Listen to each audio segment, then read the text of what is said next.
welcome to Debbie Bowring, who is the Principal Risk Officer. Welcome to you again, Matthew, or Matt. I think everyone else, yeah. We've got apologies. Oh, Kim's virtual, and we've got apologies from Jerry. So that deals with item 1. Declarations of interest. Any declarations? Nope. Just that my wife is in receipt of a pension from the Lincolnshire Pension Fund. Thanks, Mark. Move on to item 3, minutes of the previous meeting, held on the 17th of March. Shall we just turn the pages, because I think there are 1 or 2 matters arising. So on page 5,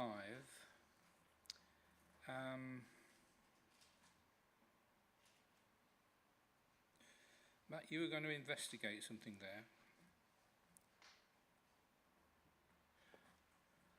So what was that, Chair? On minute 44, first bullet point. This is all to do with I think at one stage West Yorkshire were thinking of appointing an independent financial advisor. Yeah, this hasn't moved on at all. Leave that with me. Can I either bring a note to the board or back to the... Sorry everyone, I was going to fail at some point today on that. No, that hasn't progressed at all. I can either bring a note back to the board or the next meeting. What would you prefer? Perhaps just drop us a note. Okay. Please. Anything on page 2? There is a typo, Emily, only a small one, very pedantic. So minute 45, 4th bullet point, 2nd line, on how the fund, H. Yeah? Which one's that, sorry? Minute 45, Yeah. the 4th bullet point, the board were keen to see, 2nd line, more information to the board on how the fund is. There's a H missing. I say pedantic. Fine, thank you. Anything else? Anything on page 7?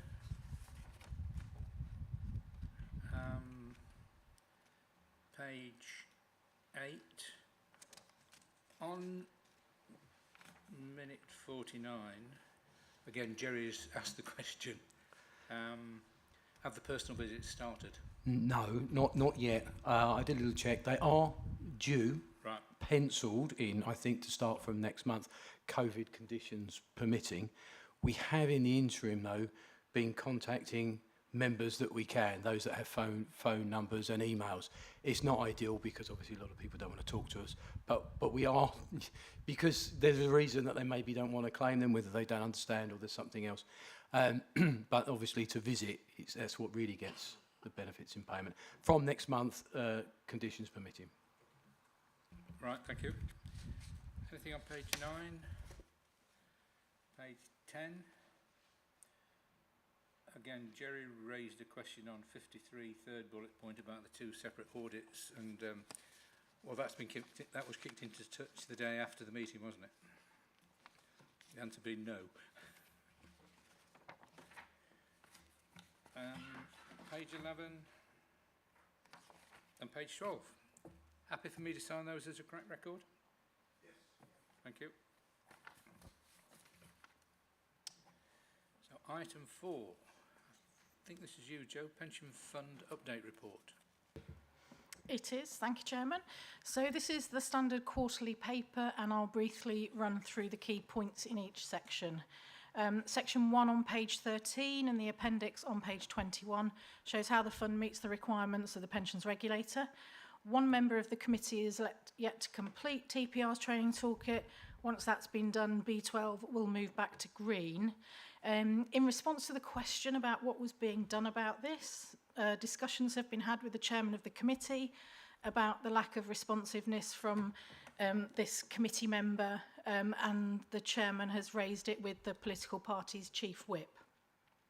In addition to that, as part of the planning ahead of the good governance requirements, further discussions been had with the Council's monitoring officer and Executive Director of Resources about how to formally introduce a minimum level of training for pensions committee members, perhaps through the Constitution, to meet any statutory requirements that may be coming along. So it's been raised to a higher level about how we can ensure we meet those future requirements when they come. Section 2 on page 15 updates the board on any breaches that have occurred over the quarter, and the late payment of contributions is covered in the report at item 8 on the agenda. Section 4 on page 15 provides an update on what's been happening with Border to Coast. There haven't been any new investments made over the quarter, but we've continued working on the development of the sub-funds, with the next transition to Global Property Fund expected later in this year or into early next year. The Joint Committee was held on 20th of June and papers were shared with the board. Any questions or comments that you do have, please feed them back through Councillor Strengle to raise at the next Joint Committee, excuse me, which is being held on the 29th of September ahead of the Border to Coast annual conference. This is open to all board members to attend, and I'll be sending out details of this tomorrow. We have a limited number of places. It is first come, first serve, so if you are interested, please get in touch as soon as possible. Section 5 on page 16 updates the board on the internal audits that have been undertaken recently. First is highlighted at paragraph 5.2 and is to provide assurance on the work of the Bradford internal audit team in their audits of the pension admin processes of our shared service partner West Yorkshire. So this covered a number of areas of work, and it's pleasing to report that the LCC internal audit are able to continue to place reliance on the assurance provided by Bradford. The second audit undertaken is detailed at paragraph 5.3 and covered the key control testing in the area of reconciliations and in the existence and valuation of investments. And I'm pleased to report that the assurance given there was high, with no findings or service improvements identified. Section 6 on page 18 provides the committee with an update of the work recently undertaken by the PLSA, which is the Pensions and Lifetime Savings Association. They have a number of policy committees to assist the work of the overall policy board, one of which is the Local Authority Policy Committee, which I was recently appointed to be a member of, so Lincolnshire will have input into the PLSA policies going forwards. And following much work with stakeholders, PLSA recently released their research project titled LGPS, Today's Challenges, Tomorrow's Opportunities, intended to provide PLSA members and those with an interest in the LGPS additional information to aid and inform ongoing debates about the scheme's purpose and on how to prioritise the opportunities available. So that research covered 4 themes: the regulatory and operating environment, employers, scheme members, and the operational sustainability, covering both systems and people. I've attached the executive summary at Appendix C. It's an excellent report, and it highlights the key issues impacting all funds to a greater or lesser extent and proposes recommendations for solutions. So I'm happy to take any questions on that report. Thank you. Thank you very much, Joe. Are there any questions? Dave? Yeah, all I was going to ask, Joe, if I may, the PLSA research, whatever, does it feed in, sorry, if it's there, does it feed into any government sort of body as well, or is it totally independent? You know what I mean? We've got a variety of sort of the SAB and all of those. Is this entirely a separate unit? This is separate, but it works very closely with the LGA and the Scheme Advisory Board. It also feeds in a lot to government policy, because it's not only LGPS pensions that it looks at, it's defined contribution, it's master trusts. So it's the whole remit of, it's looking at pensions provision across the whole. So they have the voice of government, but as I say, on the LGPS side, Joanne Donnelly from LGA comes to the policy committee for local authority, and I think they're quite widely respected and have a very loud voice across the whole of the pension policy advising government. Joe, can I just go one step further on that one? First of all, congratulations on your appointment, or commiserations, to the Local Authority Policy Committee. But now we've got those recommendations in that PLSA report. Who is taking those forward? So within the recommendations, it says who should be taking it forward. So there are some things for funds to do. There are some for the PLSA to do in their discussions with government to push forward. So there's not an action plan as such, but what will be happening throughout the policy committees going forward, it will be looked at and kind of aspects of that taken away to do further work on. So there isn't a timetable.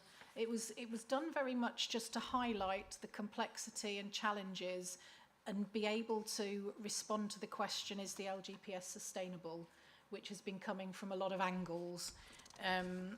So it was to try and show, yeah, actually it's doing some really good stuff, but there's stuff that can make it a lot easier. So there are some bits, it's about feeding back to government about the fact we've got all these different people telling us what to do.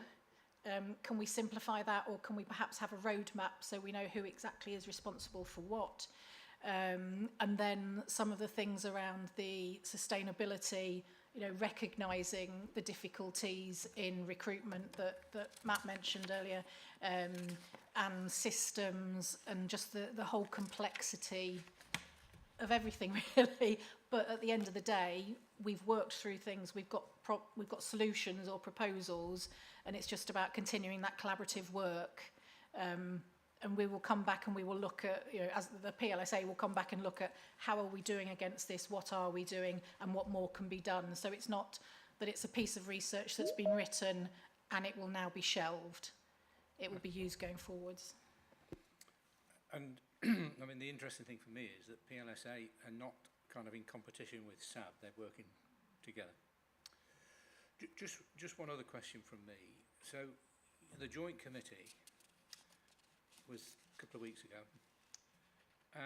Given the debate that we had here,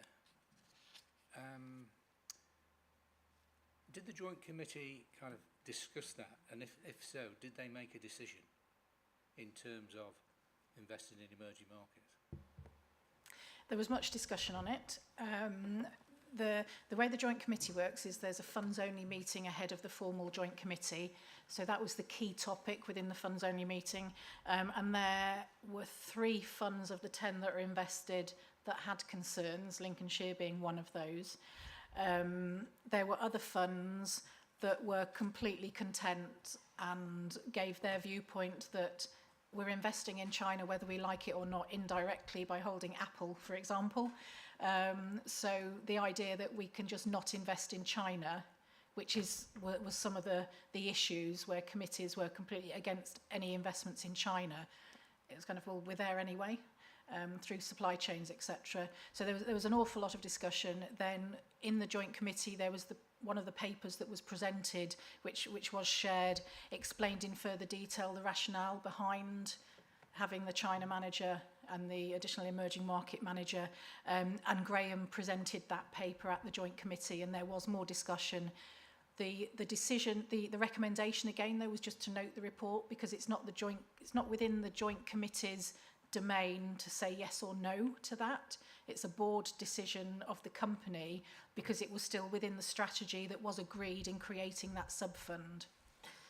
So the joint committee isn't a decision-making body as such, because the chairs are reflecting the views of their underlying pensions committees. So any issues they should bring back to the committee to discuss, to then take those views forward, which can then be considered. But actually, the change in the sub-fund wasn't a strategic change as such, because it was always written into that there would be additional emerging market exposure at a point in time. So it's just more for information. Obviously, what Border to Coast don't want is for funds to withdraw from the sub-fund. And in hoping that by explaining the rationale, the work that they'll be doing on the risk control there, the due diligence that's been done in appointing those managers and how they're going to manage those managers, to just give that reassurance to the partner funds that do invest there that they should remain invested. Yeah, I didn't realise that ultimately, well, presumably the Borders to Coast Board would actually listen to the Joint Committee, but not necessarily take their advice. Yeah, I mean, there's a lot of discussion that goes on ahead of anything going to the board or the joint committee. There are workshops with officers, with advisors. So the discussion on the additional, well, it was at the very beginning when we were creating the Global Equity Alpha Fund that the understanding and acceptance that this would come in. And then when it was coming in, there were meetings and workshops ahead of anything going to the board as to what ranges they would put in and what sort of managers. So there's a lot of work that gets done involving officers and our individual advisors before it actually gets to that point for the board to recommend. And it wouldn't go to the board unless generally the partner funds were reasonably content with what was being proposed. But it is a company decision. Right, okay. Thanks for that. Mark? Yeah, thanks, Mr. Chairman. Yeah, I think you make a good point, Joe, because just thinking logically about it, you've probably, potentially, there may be companies that have direct investments in China or whatever. And that's a conscious decision to invest in China or wherever. But then with the complexity of supply chains and globalization, you might unwittingly be investing in a company that gets products from China. Or, you just have to think of telephones. And the Chinese produce mobile telephones. So I think it's, I think it's really difficult to strip everything out because you probably have to unpick literally thousands and thousands and thousands of transactions. I'm not entirely sure how you could, and it's not just China. It would be, I'm guessing, around any kind of decision you take. So, said, oh, we're not going to invest in oil companies, say. Again, by the time we start to unpick all those supply chains, you might actually find it really is difficult because you might not invest in an oil company, but if you invest in a logistics company that puts diesel or petrol into its vehicles, you're wickedly investing in the oil industry.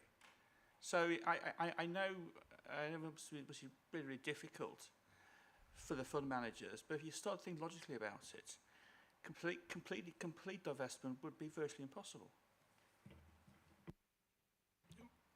I agree with you on that point, Mark, but I think this afternoon, one of the issues raised was if China went into Taiwan, what would we do? And a lot of pension schemes have got investments in Russia, and that's now valued at nil. And I mean, it was one of the pension committee members who raised that. I thought that was a very interesting point, actually. But anyway, out of our control. Any other matters on item 4? No? So, recommendation, board consider and note the report. Thanks, Joe. Item 5 is responsible investment update. I think that's you, Claire, please. Thank you. The report brings to the board details of the fund's responsible investment activities during the fourth quarter of 21-22. Section 2 of the report sets out details of the work for the local authority pension fund forum, and paragraph 2.2 details the work they've undertaken during the quarter. This includes company and collaborative engagements on behalf of its members. Further information on their activity can be found in their quarterly engagement report, and there's a link contained in the paper for this. Section 3 covers the work of Border to Coast. Each quarter, Border to Coast publishes details of RI activity and the things that they've undertaken. And again, there's a link in the report to their quarterly paper, which is published on their website. Highlights from this are set out in paragraph 3.2, and they include details of their successful stewardship code submission, an industry update, and high-level information on their voting activity across all of their sub-funds. In addition to the work they undertake directly, Border to Coast have appointed Robeco to provide voting and engagement services, and details of their activity can be found in section 4 of the report. Section 5 highlights the responsible investment activity undertaken by Legal & General. And we, as a fund, have 15% of our total portfolio invested in LGIM's Future World Fund. They publish quarterly ESG impact information on their website, and there's a link to this in the report. But it's probably worth noting that the voting and engagement activity detailed covers their whole, all of their investment products, not just the Future World Fund. Section 6 covers voting activity for the 2 border to coast equity funds that we're invested in, and details are set out at Appendix D for the quarter. And this covers number of votes cast, meetings attended, and whether votes were in favour or against management. And again, there are further details, including line by line voting, included on their website. Section 7 provides details of an oversight review which Border to Coast have conducted into LGIM's responsible activity, and this piece of work has been conducted as a number of partner funds use LGIM for their passive investments. I'm not proposing to say any more about the paper, but I'm very happy to take any questions. Thank you for that, Claire. Any questions? Mark? Not so much a question really, just as an observation, just looking at the Border Coast proxy voting report, which is on page 45. And actually, you know, they are actually voting against roughly 10%, aren't they? I mean, they voted for 230 times and against 24 times. That to me seems like a fairly robust sort of record really in terms of voting against. So obviously they're not just sitting there and agreeing with management all the time. They are actually, where they feel that there is an issue, prepared to vote against, which I think gives me some reassurance actually. Thanks. Going to come back? No. Kim, I can't see you, but I mean, if you've got any questions, you'll have to. I don't know how we'll get in touch with Kim. You will. All right. Right. Hi. Yeah, I'll put my hand up if I've got any questions. That's probably the easiest. Yeah. Okay. Any other questions? No. So recommendation is the board note the report, discuss the responsible investment activity undertaken during the quarter. Okay. Yep, thank you. So item 6, pensions administration report. Over to you, Matt. Thank you, Chair. So this is the report from West Yorkshire Pension Fund, an administration update. The first area I just want to mention are the KPIs, which I think broadly are quite good. There are some areas that we haven't met the target. Death grant nomination forms, death grant setups, deferred benefits, set up upon leaving, some interfund work. Broadly speaking, all of these have been affected, A, by volumes, B, by staffing issues where we've had vacancies, we've recruited and we're training. We've had high levels of postings through for the valuation, and of course we're in the annual benefit statement season. Now, these haven't really changed much since the last board meeting, I appreciate that, but we've had to prioritise some of the work because of these reasons. All of these KPIs measure the recording of data on the file. The hard copy documents are stored on the file. We just haven't taken that information and lifted it to the correct fields within the files, which is a manual job. Doesn't affect benefits into payments, and we've prioritised work such as benefits to be paid and annual benefit statements, work like that. Moving on to scheme information 2.1, and this comes to, I think there's a question later on about costs. You'll see that our membership has increased over the period, and that is going to increase the cost of the fund, but I'll clarify that slightly later. We've had 3 new employers be admitted to the fund this month, or this period. And as far as on point 3, where we've had member-employer contact, we've only had 8.7% of our sample surveys returned. I'm going to raise that internally. I feel that that's quite low. There could be good reasons for it. And my understanding on surveys is that a solid measurable amount is somewhere between 10%, because that's the minimum cross reference of all types of people that would give a meaningful result. And anything more than 30%, perhaps there would be perhaps inducement to get people to respond a certain way. But I will ask and see if there's anything in that. The good news is that the results are sort of 90 plus, 95 plus %, which I think is a good positive return. Through this period, we've continued with employer training, which is all virtual, but there's been 7 events well received amongst your employers. Point 4, IDRPs, internal disputes. There is one against the administrator. I didn't have this information available this morning, but I've since found out. It's a disagreement about a pension estimate figure, and the reason there's a discrepancy perhaps in what the member expected. There seems to be perhaps broadly 2 issues. The member doesn't entirely understand final pay, pensionable pay. That's not uncommon.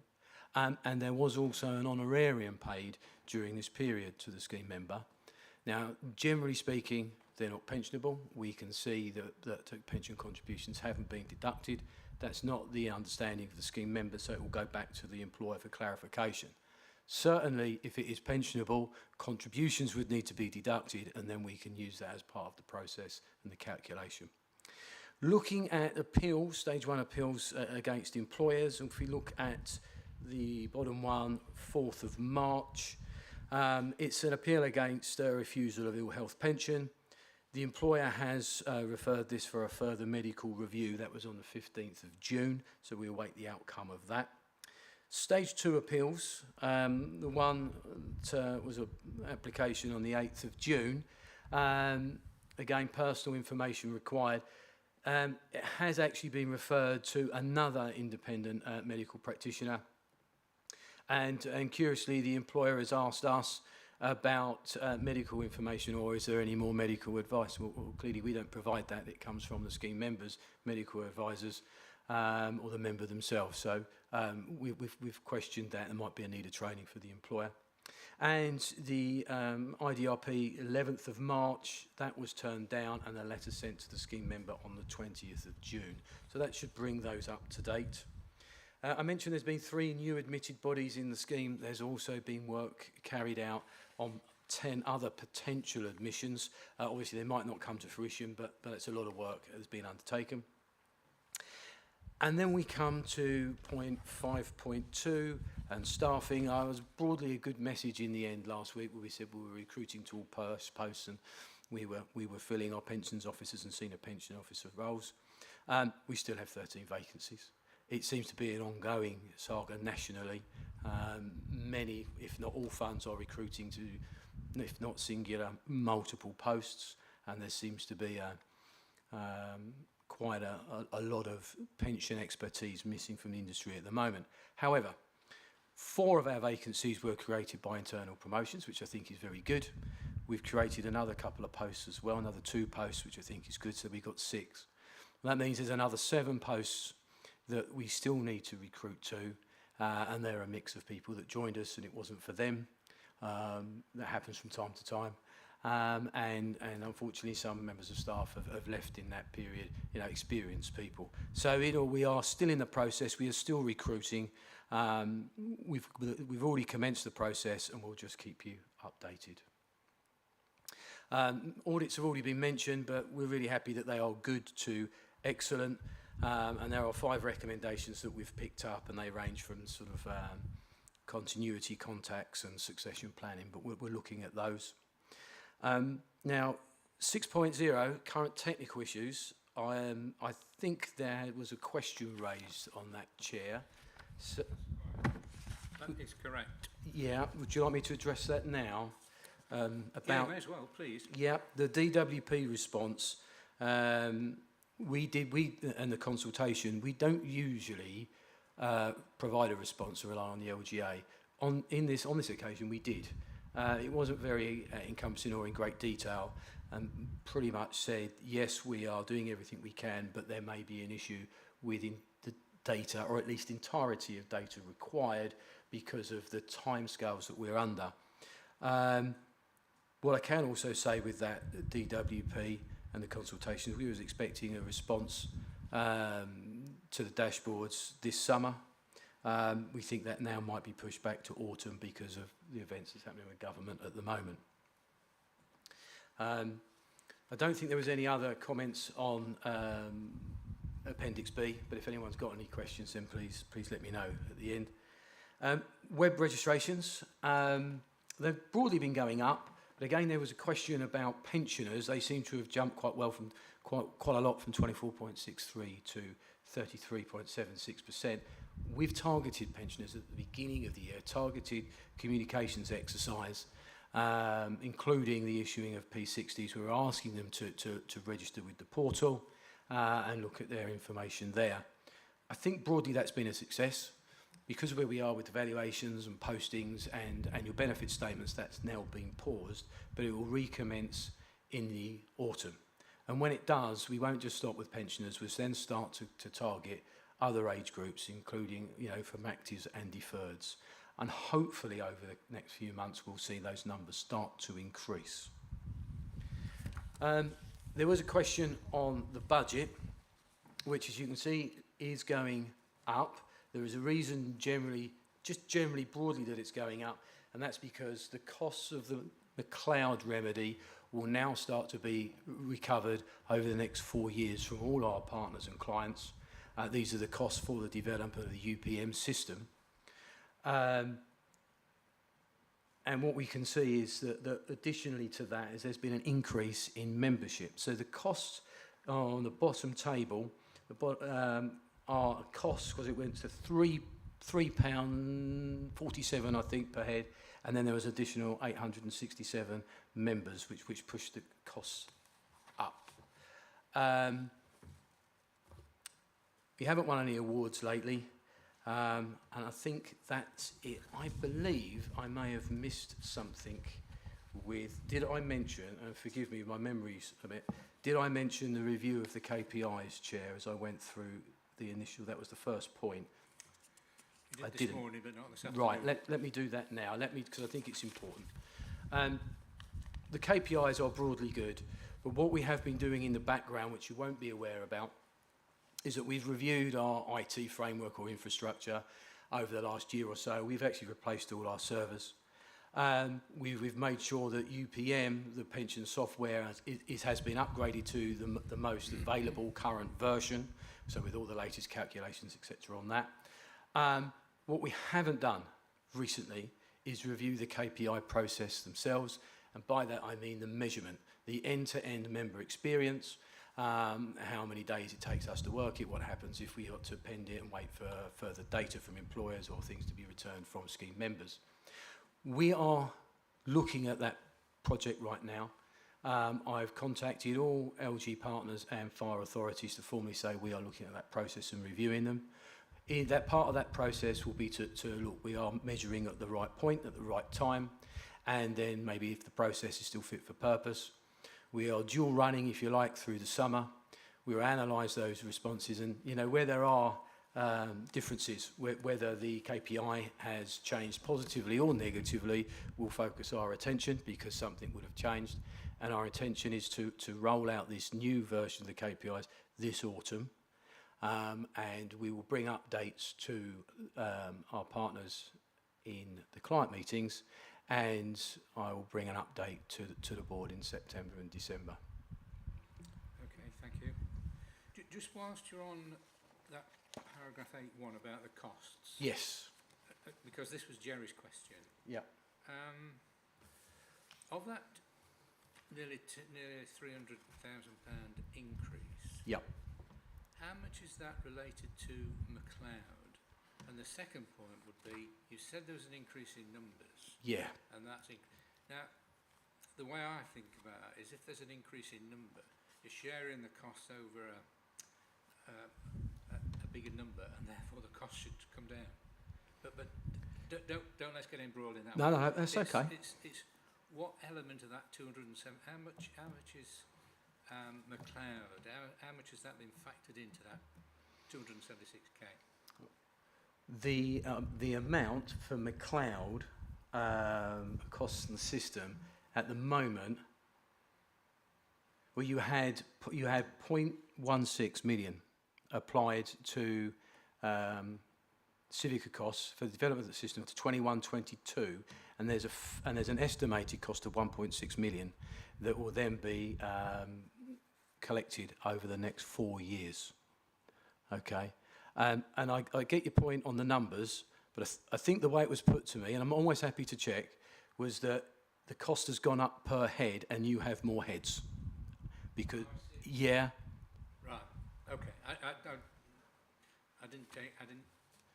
Okay. I understand that now. Yeah. So it's probably the way I explained it. And I'm happy to take any other questions. Any? Dave first.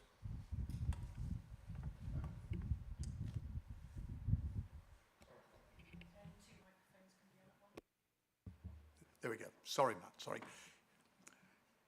Can I just ask you, Matt, if I may, you talk about a review of the KPI and the way in which you're going to capture data.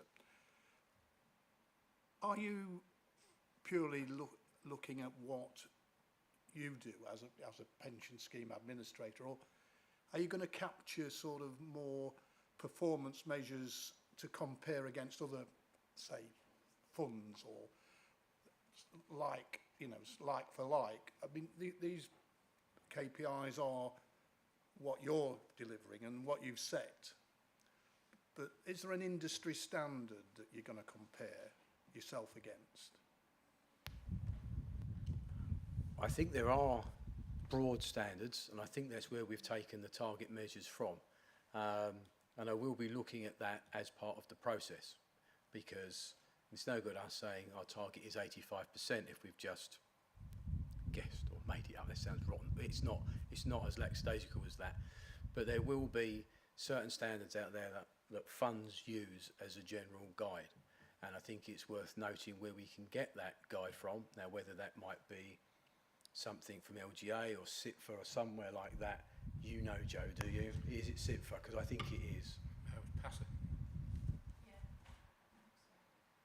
I'm coming back to Yes. whilst we're on this same. CITFA do a administration benchmark, which I think we've been involved in for a lot of years previously. However, the numbers of funds that are in that now are down to about 20 or less. We've been unable to get that benchmarking data for this year, for last year still. So it's not particularly relevant anymore. It's something that's being looked at along with the whole of the governance things. DLUHC are wanting us to benchmark more, report more. So I think there's going to be a lot more work done across how we can benchmark ourselves against others. I mean, I think the standards that we have, a lot of those are based on the old traditional CITFA benchmarking standards. But as I say, that's kind of died a bit of a death, unfortunately. Just to add to that, Joe, there's something called, I think it's PASA. It's like pensions admin standards, something like that. Matt might know about them, but they might be able to give you some information. But admittedly, that is very much private sector led. Yeah, I've heard of them. That's all I can say, and I'm quite happy to look there. As we're right at the beginning of this journey.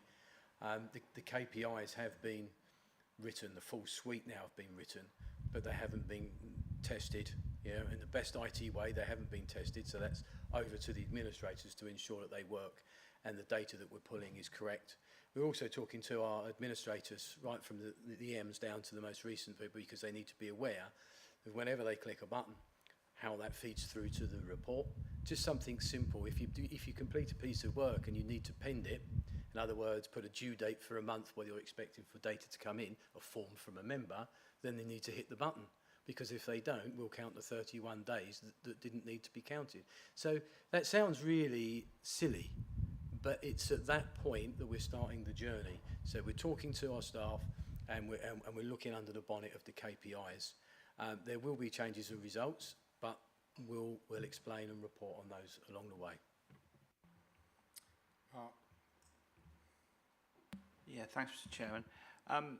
You mentioned that sort of one of the reasons why some of the KPIs haven't been met is staffing issues, and you've identified vacancies and the fact you are recruiting. There's been some internal promotions.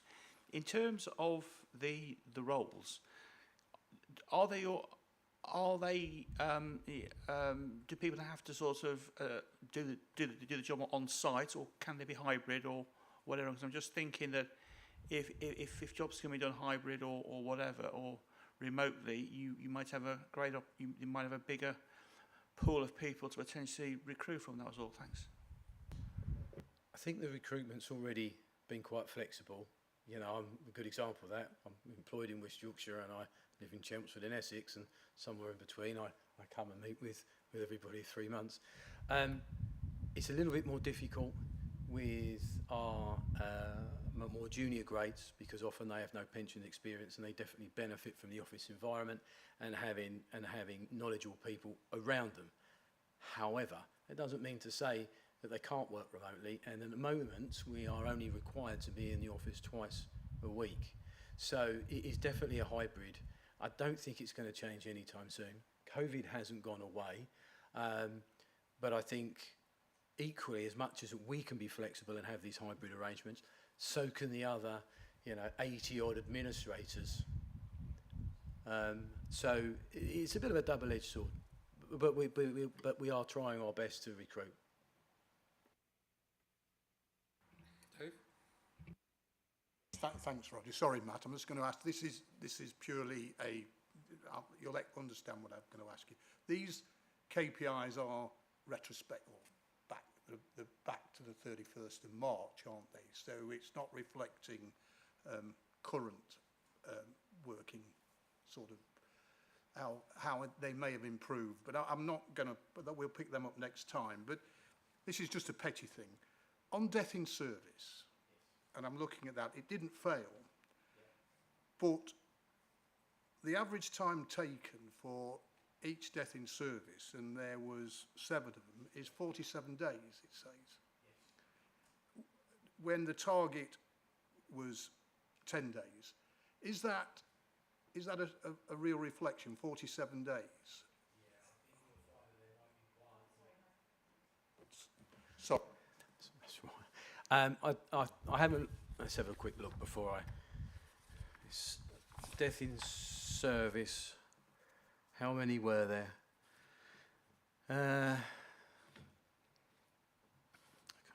They didn't fail, did they? So I better look at the right colour. Death in service. There were 7. Target met in 6 cases. So that one case, without looking at the one case, and I can look at it if you want me to, would suggest that could prove my point, where we're doing everything perfectly, appropriately, diligently, but you may have a member of staff who hasn't hit that pend. So in a death in service, and we could be asking for death certificates, we could be asking for more pay information, and we could be sitting there waiting for that to come back, but that record is still active. Now, that's very simple thing to put right, but we need to draw that attention to our staff. Now, that might not be the case. There could have been something far more serious with that, and maybe, I can go and look at that one case for you. But they're the things that we're up against at the moment. Let's weed out those silly errors that look like make poor performance look really poor, and let's concentrate on the issues, because I'd actually rather it be a proper administration issue that we can get right, rather than somebody not clicking a button. I was only picking it with it being a death in service. The more sensitive benefit, if you want to call it that. It just stood out at if it's 47 days on average. Yeah. But it isn't, is it? You're saying it's probably one. Yeah, because 6 of those were actually achieved the target within those days. So one is a real large outlier. And as I said, it's either an issue with the administration, or it's an issue with somebody who just hasn't, completed their process properly.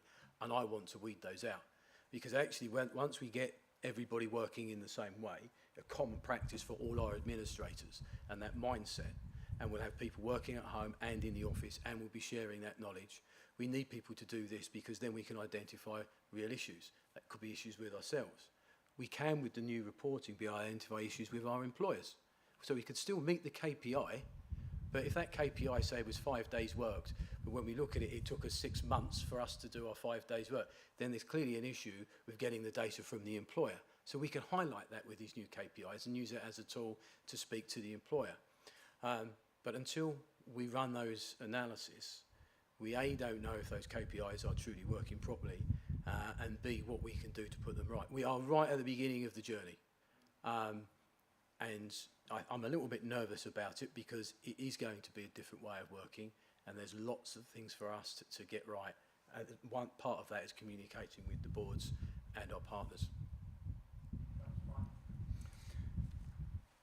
I mean, just to comment on that one outlier, I bet that's a family case issue. I mean, with another hat on. Yeah. We had one going on for a year, but I bet that's what it is. It's more than likely that there is some sort of dispute, almost unrelated, you know, and we haven't had the documentation back. That would be my guess, but I'm more than happy to look at that one case and then come back to you just to let you know what we think it might be. Okay. I highlight it, Matt, not because other than the fact that it was a death in service, and as I looked across there, we got, you know, nearly 50 days, and I'm thinking, well, if that's the average, something needs to be sort of addressed. But I take your point, no problem. Thank you. Thanks. I don't think there's any need to come back to us. Okay, that's fine. Wouldn't surprise me if there's a child that wasn't known about, popped out the woodwork. Don't go there. Okay. Right, any other questions to Matt on the pensions admin report? Oh, Kim? Hiya. Yeah, just in terms of McLeod, I know you mentioned that there's going to be a new case management system to help with that. But how do we deal with the requests at the minute? Is it dealt with on an individual basis each time somebody requests a retirement statement? And also, what are we doing about historic ones that we might have missed? Right, okay. Now, we won't have missed anything because when we're contacted, whether it's phone, email, letter, etc., or via the employer, we drop the document onto the record and we create a workflow. So I don't anticipate anything would be missed because that would suggest that we've lost data or documents. What generally happens is that these workflows go into, I don't like this terminology, but into a general silo, and then the work is assigned to the staff to complete. And then once they've completed it, it goes on to check and on and record it. If it's not completed, it goes back into the silo. Or you've got staff that have got certain access levels and they can access different types of calculations. So a junior will only be able to access perhaps a deferred benefit calculation or a refund, with someone very senior experience could be doing the death in services. So and all of that is monitored, and that's all part of the workflow in our UPM system. That in itself is not changing. What is changing is that how we measure. So for example, you could have something at the moment that only measures when a calculation is performed to when that information is sent out to the member.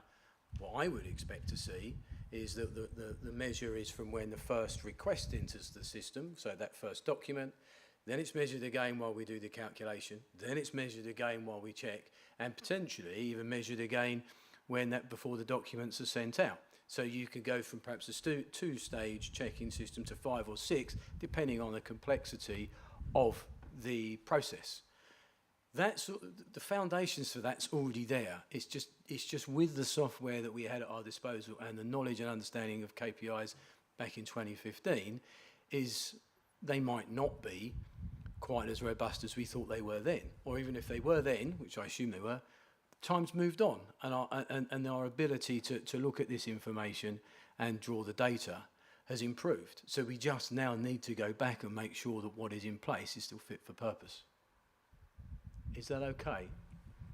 Yeah, no, what I meant was in terms of McLeod, is there any checking being done to see people that are already receiving their pension as to whether they would have been better off with the McLeod judgment or the career average, what they're probably receiving? I just wondered what we're doing about people that are already in receipt of pensions. Okay, McLeod's a different kettle of fish altogether. And with McLeod, we have been and we still are assessing all the data. We have put that data through our systems. We know that broadly speaking, there's about 14,000 Lincolnshire scheme members that are in scope. A mixture of active, retired, deferreds. We're even aware of about 155 that have died. That might have gone up since then, and to over 200 that are transferred out. They're identified at the moment. We have got further upgrades to our system due this year. They should be trialled. It's the solution to McLeod, and that should show us the calculations and data storage within the system. We haven't got the regulations, so we can't really push that on any further than we are at the moment. We can't really communicate because we're not performing the calculations yet. We don't know if people are going to get another £2.50 a month or nothing at all, but we have identified those numbers and we'll keep reviewing that until the process is completed, hopefully by October 23, but if the government are busy doing other things, there's an outside chance that that might be pushed on a little bit later. Does that help? Yes, thanks. Okay, thanks, Matt. Any other questions? No? Oh. Right, recommendation is the board note the report. Okay, thank you. Item 7, I think that's you, Matt, as well, data quality report.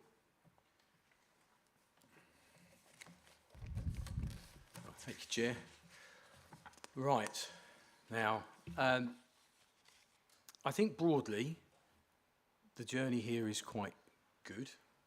I know it's not the standard that you want yet, Chair, but we're on the right pathway, I hope. So the first thing I'm going to bring to the board's attention is that we have moved forwards. Our data scores have increased again, so they're now at 96.06% for common data and 86.54% for specific, and I know that's the issue. There are some good things in this report, and I'm not going to go through all of them because if we do, there's just hundreds, if not thousands, of numbers that have been knocked off the totals for the data inconsistencies. What I will do at 2.6 is draw to your attention the one where the figures have risen. So we actually have further errors on crystallisation events. So this is a crystallisation is when pension benefits are put into payment. It doesn't look right to me. We have already raised a query internally, and this is a good example of why we should be looking at our reporting, because it starts to move out of sync with the regulations perhaps. The way the report works is it looks for a new pension that is put into payment and a lump sum that is paid. Now, up until 2014, well, up until 2008, actually, every single pension would have had a lump sum.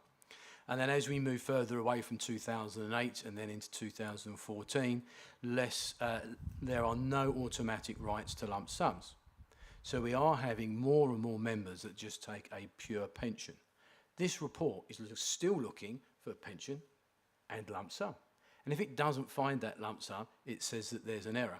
It found 59 of those for this report, and I don't believe that's right.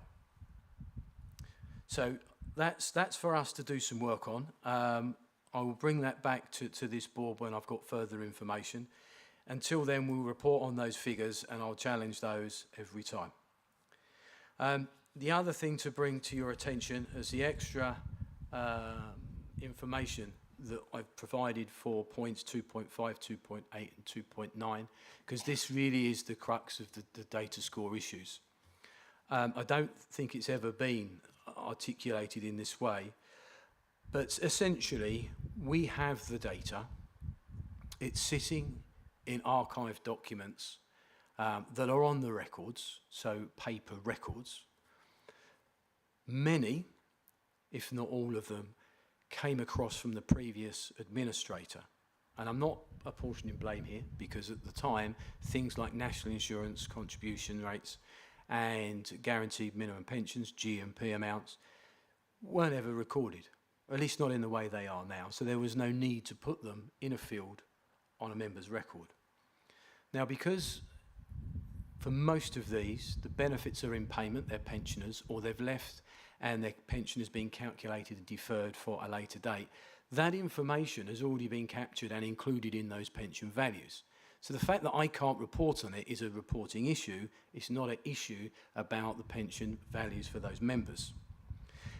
At the moment, particularly for deferreds going into payment, or if there are some on the active records as well, when we perform estimates or put benefits into payments, we will look at those archived pages, we will find the information, and we will put that on the records, which is why we're seeing the scores improve as the outstanding errors are falling. But we can't do enough of these because we're talking thousands, if not tens of thousands of fields that need to be populated across our membership. Okay? So, I mentioned at the last meeting about this piece of software called an optical reader, and we had at the time just gone to market. We have found a provider. That provider needs to be able to liaise with our UPMs, with Civica, to make sure that it can A, identify this information in the records, and B, populate the fields on UPM. Now, they are due to test it sometime late summer, autumn. I haven't got a date, but we're working with Civica and this provider to get them together. Now, if that goes successfully, then we can enter into negotiations for a contract, and then I'd be optimistic that your scheme-specific data will really improve in 2023. So as soon as I know that's moved on, as soon as I know we've got it and we can test it, I'll bring an update to the board. I don't think there's anything else for me to add on that particular. Is there any questions on that paper? Any questions?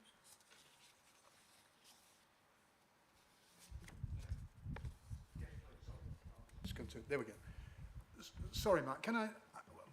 This came up a bit this morning, and I know, but it is relevant to what you've just mentioned about the crystallisation event, and there being now, say, only half of those members who retire choose to take a lump sum because it's not automatic anymore. That's right. Yeah. We talked about, this was brought up in the assumptions on the valuation report, that's going to be moved. But is there an issue here? I'm thinking about the membership. I'm just going to raise it now.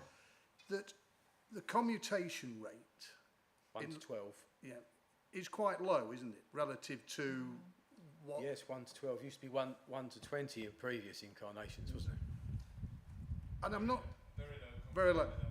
I'm not suggesting that it's anything. I mean, it's within the regulatory framework. But is that the reason why, or one of the reasons why, there isn't a high take-up of a lump sum choice? Is that it's only 12 to 1, or is it purely because members aren't aware or not responding? Or I just wondered, in my day, a lump sum was automatic. Now it isn't, and you're saying half of those retiring don't bother to take a lump sum. It's a bit of a balance. And I just wondered what the thoughts were. Well, I think we're to a certain degree in uncharted territory, because that traditional pension, or at least half your final pay pension and 3 times the pension lump sum, are well and truly past us. There could be all sorts of reasons. So anybody that has the final salary, particularly the 80th, where they did have an automatic lump sum, so I have some of that, are still going to be entitled to a very good lump sum. There's going to be a fair amount of membership potentially there. The 60th, where you get more pension per year and no lump sum, and the 49th the same. So there is an argument that perhaps the long timers, the long servers, are happy with what they're going to get automatically. The other way perhaps to look at it is that we've had people start in the scheme post 2008. They're perhaps older scheme members.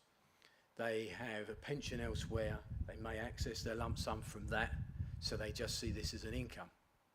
They could just have a really small pension, and taking a lump sum from it, doesn't really make any difference. I mean, And it's interesting, we've heard about inflation and stagnation and things like that. It is quite possible people are looking at that figure and going, I'm going to need as much money per month, and therefore I'm not going to convert any of that to a tax-free lump sum. Now, admittedly, you lose out on the tax-free element, but you can only spend a lump sum once, but you can spend your pension every month, and you do get an inflationary increase, which will be quite large over the next couple of years, certainly comparatively to what's gone recently. And I think probably the truth lies somewhere between all of that, but I think we're going to need to rely on our actuaries and our advisors to help us understand exactly what we have. I suppose, and this might be the same in your time though, the average membership, this is nationally, was only 7 years. Now, if that is still even remotely close to that, that means that we've got an awful lot of people that aren't entitled to an automatic lump sum and not a very big pension. So it could just be something as simple as that. They just don't want to convert. Joe? If I can just add to that, when somebody does retire, they do get the information as to this is your pension, this is the maximum lump sum that you can have, and you can have anything within that. So I'm comfortable that we're providing the information for them to be able to make a decision. Why and how they make their decision, I don't think we'll ever really know, but as long as we're providing them with the information as to what they can do, what their possibilities are, I think that's really all we can do as a fund. I think it's fair to say that Dave and I, we couldn't challenge the actuary this morning, so we were going to challenge you this afternoon. For me, it was just a convenient moment, Matt. You know, you make mention of the crystallisation event. I mean, my thoughts only purely from a membership point of view and looking at the scheme member, that my time within the private sector, like you, Roger, that we regularly as a trust board would review the commutation rates. It was, you know, and it had to be within the regulator's guidance, really. You couldn't set a rate at 12 and expect to get away with it, if I may say, as a trustee, because it just would be too low. But I take it GAD have got there's no suggestion that GAD want to review that within the scheme? I'm not hearing anything from GAD. I mean, I think we're moving those realms anyway, aren't we?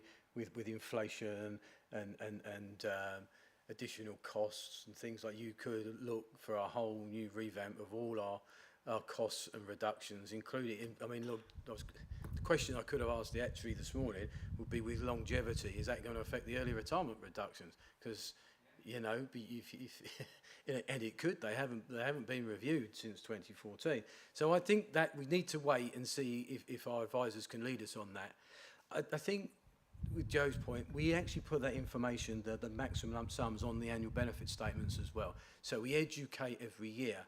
And if I use myself as an example, I've got large deferred benefits at another fund with a lump sum that's automatic. So when I get to retire from West Yorkshire, my care-only benefits that are here, I won't take a lump sum from, because I'm satisfied with what I've already got. And to be honest, that's probably going to grow quicker with pensions increase than my salary will over the next half a decade. So we'll see. There's just all sorts of things. Anything else on this one? No? Right, well, we will look forward to the progress that you're going to make in 2023, Matt. I mean, I am confident we're going to move this forward because we're doing the work, Chair. But we've got a long journey ahead of us. Okay, well, the recommendation is that the board notes the report with that. Item 8, employer monthly submissions as issued. Claire, please. Thank you. This is the standard quarterly update on late and incorrect employer submissions, and today's report covers the final quarter of 21-22. The fund monitors closely employer compliance with their statutory responsibilities to pay over their contributions, and as a reminder, contributions should be received by the 19th of the month following the payroll. The fund classes any employer as late if either their cash or supporting data are received beyond this date. Details of the number of late payments and data submissions are set out in Table 1 on page 90. And as you can see, there's generally good compliance from employers. The area of poorest performance is the submission of the data return. Looking at the numbers, we've got no specific concerns about any individual employers to bring to the board's attention this quarter. Employers who miss the funds deadline in 3 out of 6 months on a rolling basis are fined unless they can offer extenuating circumstances. And Table 2 sets out the number of fines issued in the quarter. And as you can see, there haven't been any fines issued in this quarter. I don't propose to say anything else, but I'm very happy to take any questions on the paper. Thank you, Claire. Any questions?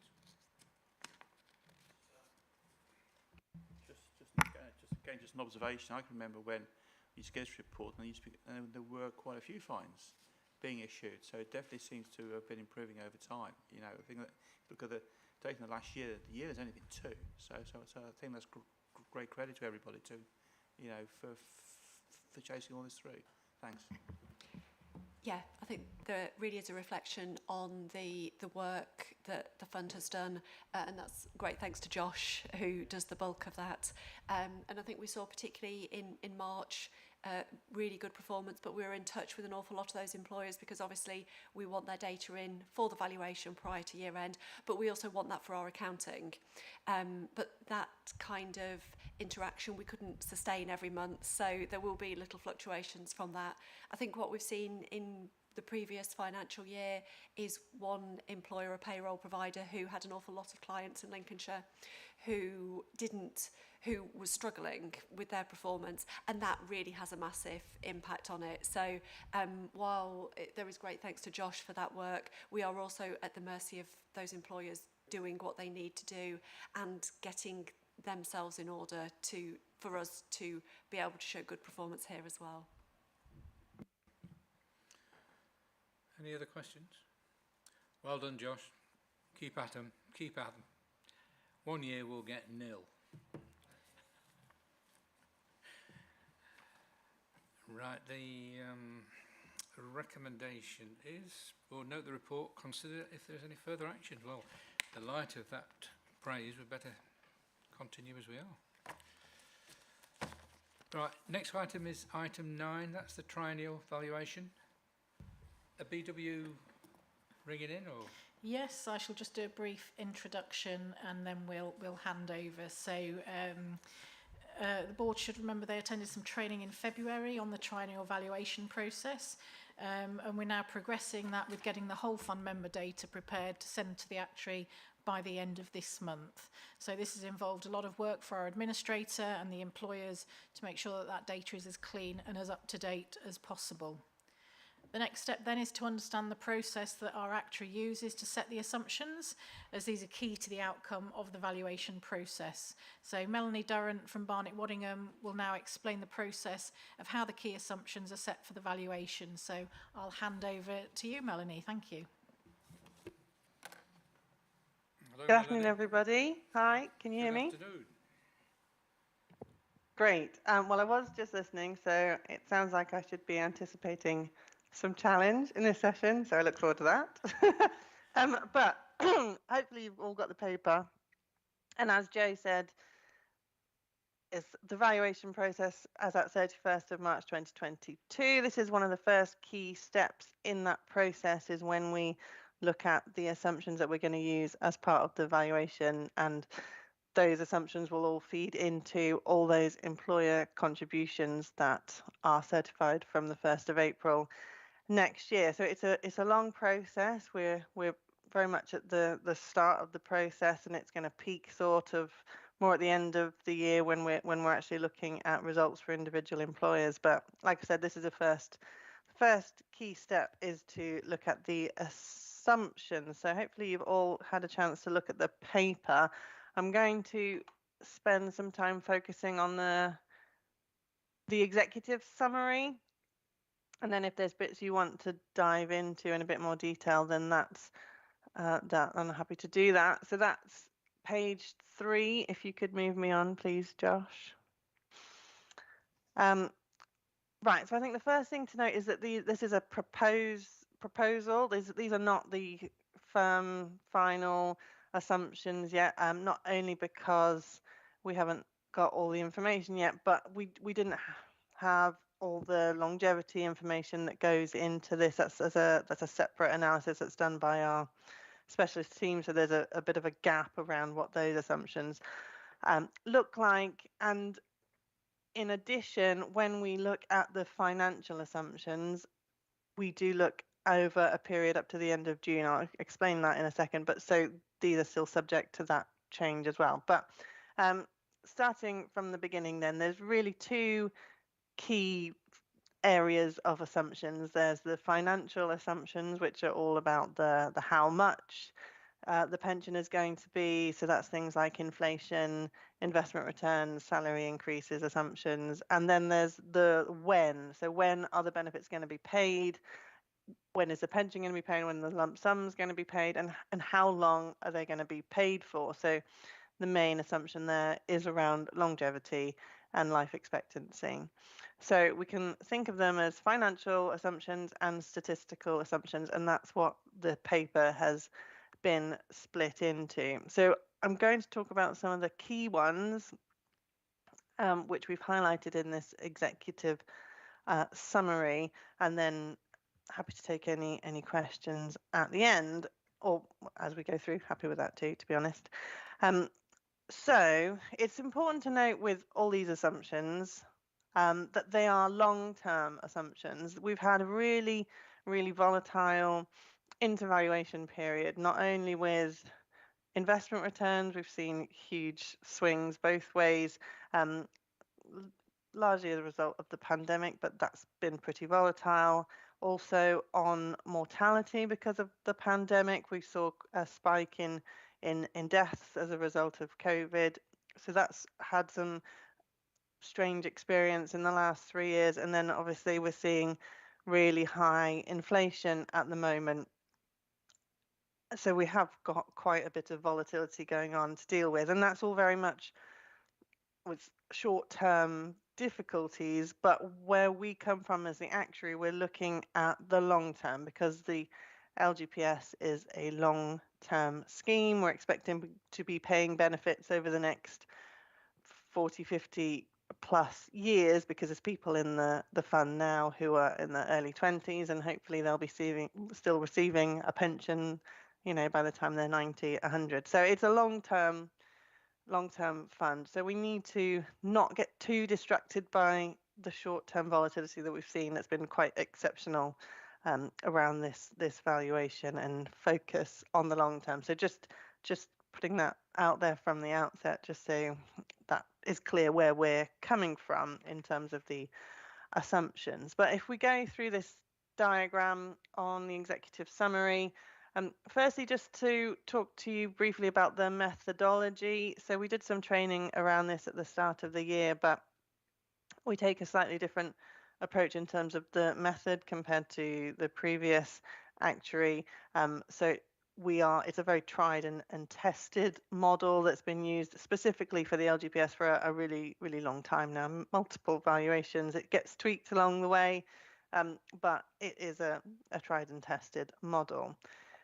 What we do is we set assumptions on a best estimate basis. So that's trying to think about assumptions that aren't too pessimistic or too optimistic. They're sort of neutral is another word you could use for that. But then we are required to include some prudence in our assumptions. So what we do is put most of that through the discount rate assumption. The prudence is there to allow for that volatility and provide that cushion, and that's the main reason for having the prudence in there, really. The 6-month smoothing period is what I alluded to earlier on when I said these assumptions aren't yet final, but because we try and dampen down some of that volatility by looking at the 6-month period when we look at the assumptions and market statistics. So we look from the 1st of January up to the 30th of June. So this paper was produced up to the end of May. So there has been a slight movements, but it's not significant in terms of the presentation today anyway. But now we have gone past the 30th of June, so we can finalise that. But the point is to kind of dampen out that volatility, which we think works quite well. Just moving on to some of the two key financial assumptions here. Inflation, obviously very topical at the moment and causing some concern around the LGPS and all pension scheme funds, just across the country really, for every reason. But so it's something that we have spent a lot of time looking at in terms of how we set the assumption. This time we use a lot of market information, largely from the Bank of England, to make an assumption about what that long-term inflation is looking like. And like I said, it's very high in the short term, but it is expected to come down again over the longer term. And the Bank of England are hoping or suggesting that they think it should be back to around the 2% sort of normal levels by around 2024. But that is still to be seen. But so there's a few steps involved in making the inflation assumption. So all the benefits are linked to inflation, so that's why it's such an important assumption. Pensions increase with it, the care revalues with it, and so it's important that that's make a sensible assumption about what that's going to be. We are thinking that there is some upward pressure on inflation over the long term, even though we think it is going to come down again. Overall, it does look like that actual long-term figure is slightly higher than it was back in 2019, and I'll come on to the numbers when we get onto the next slide. But what that means is, because if there is an upward pressure on inflation, that means there's an upward pressure on the cost of benefits, because your pension increases are higher, your revaluation is higher, and that therefore places a higher value on the liabilities, and also places a higher value on that contribution rate, so the cost of future benefits. So that's inflation, but I will look at the numbers on the next slide. Then we've got the discount rate. So that's also can be thought of as the investment return assumption. So that's what we use to discount all our cash flows of all those members in the funds, or over that 80-year period that I was talking about, what we think the investments are going to do over that period. So when we set the discount rate assumption, we take into account your long-term investment strategy at the valuation date. So we have a copy of your investment strategy statement, and we look at the different asset classes and apply a different return to each of those classes. There's more detail on that within the paper about how we've derived those, and then take a weighted return to get a best estimate return. So then we do incorporate that prudence to bring that down slightly, and therefore that's where we end up with our discount rate assumption. So that's what we think is a prudent assessment of what investments are going to do over the long term on average. So the key demographic assumption here is longevity. I know there's not that much detail about the longevity assumption in this paper, and there will be a follow-on paper once that analysis is complete, but I can give you some indicators of what that might look like now based on analysis that's been done so far. Obviously, we've had COVID and the pandemic since the last valuation. There has been a significant number of deaths, but what we have seen is those deaths tend to be at higher ages anyway. So they've just brought some of the deaths that may have happened in the next few years anyway forwards, largely, when we're looking at the whole fund liabilities. Anyway, obviously it is different on a member-by-member basis, but looking at the whole fund, then the trend is more that actually the deaths applied to those older ages anyway. So in terms of the actual impact on liability, we're not expecting it to be that significant. Obviously, we need the data and to run it all through, but that's what we're anticipating, that there will be a decrease because of the more deaths than expected, but actually the amount of liability isn't that significant. We also, the part of the analysis will look at the future expectations of longevity. So not only what's happened over the intervaluation period, but what do we think longevity is going to do in the future. How long do we think people are going to live for? And even before the pandemic, there was a trend of that improvement in life expectancy slowing down, and because we've seen such rapid extensions of life expectancy over the past 10 or 20 years or so, we have seen evidence to show that that's been slowing down. And with COVID feeding into that analysis now, there's further evidence to show that that's slowing down. So all in all, we are expecting there to be a decrease in liabilities due to the change in the longevity assumption, but we will have some more information on that when we've actually completed the analysis. And again, similarly to the financial assumptions, it will have an impact on the contribution rates, and if there's a lower expectation of life expectancy, that has a lower impacts on the contribution rate in a positive way that brings it down. Does that make sense? Finally, some regulatory uncertainties. So we try and allow for these within our prudence allowance. There's a lot of uncertainty surrounding the LGPS at the moment.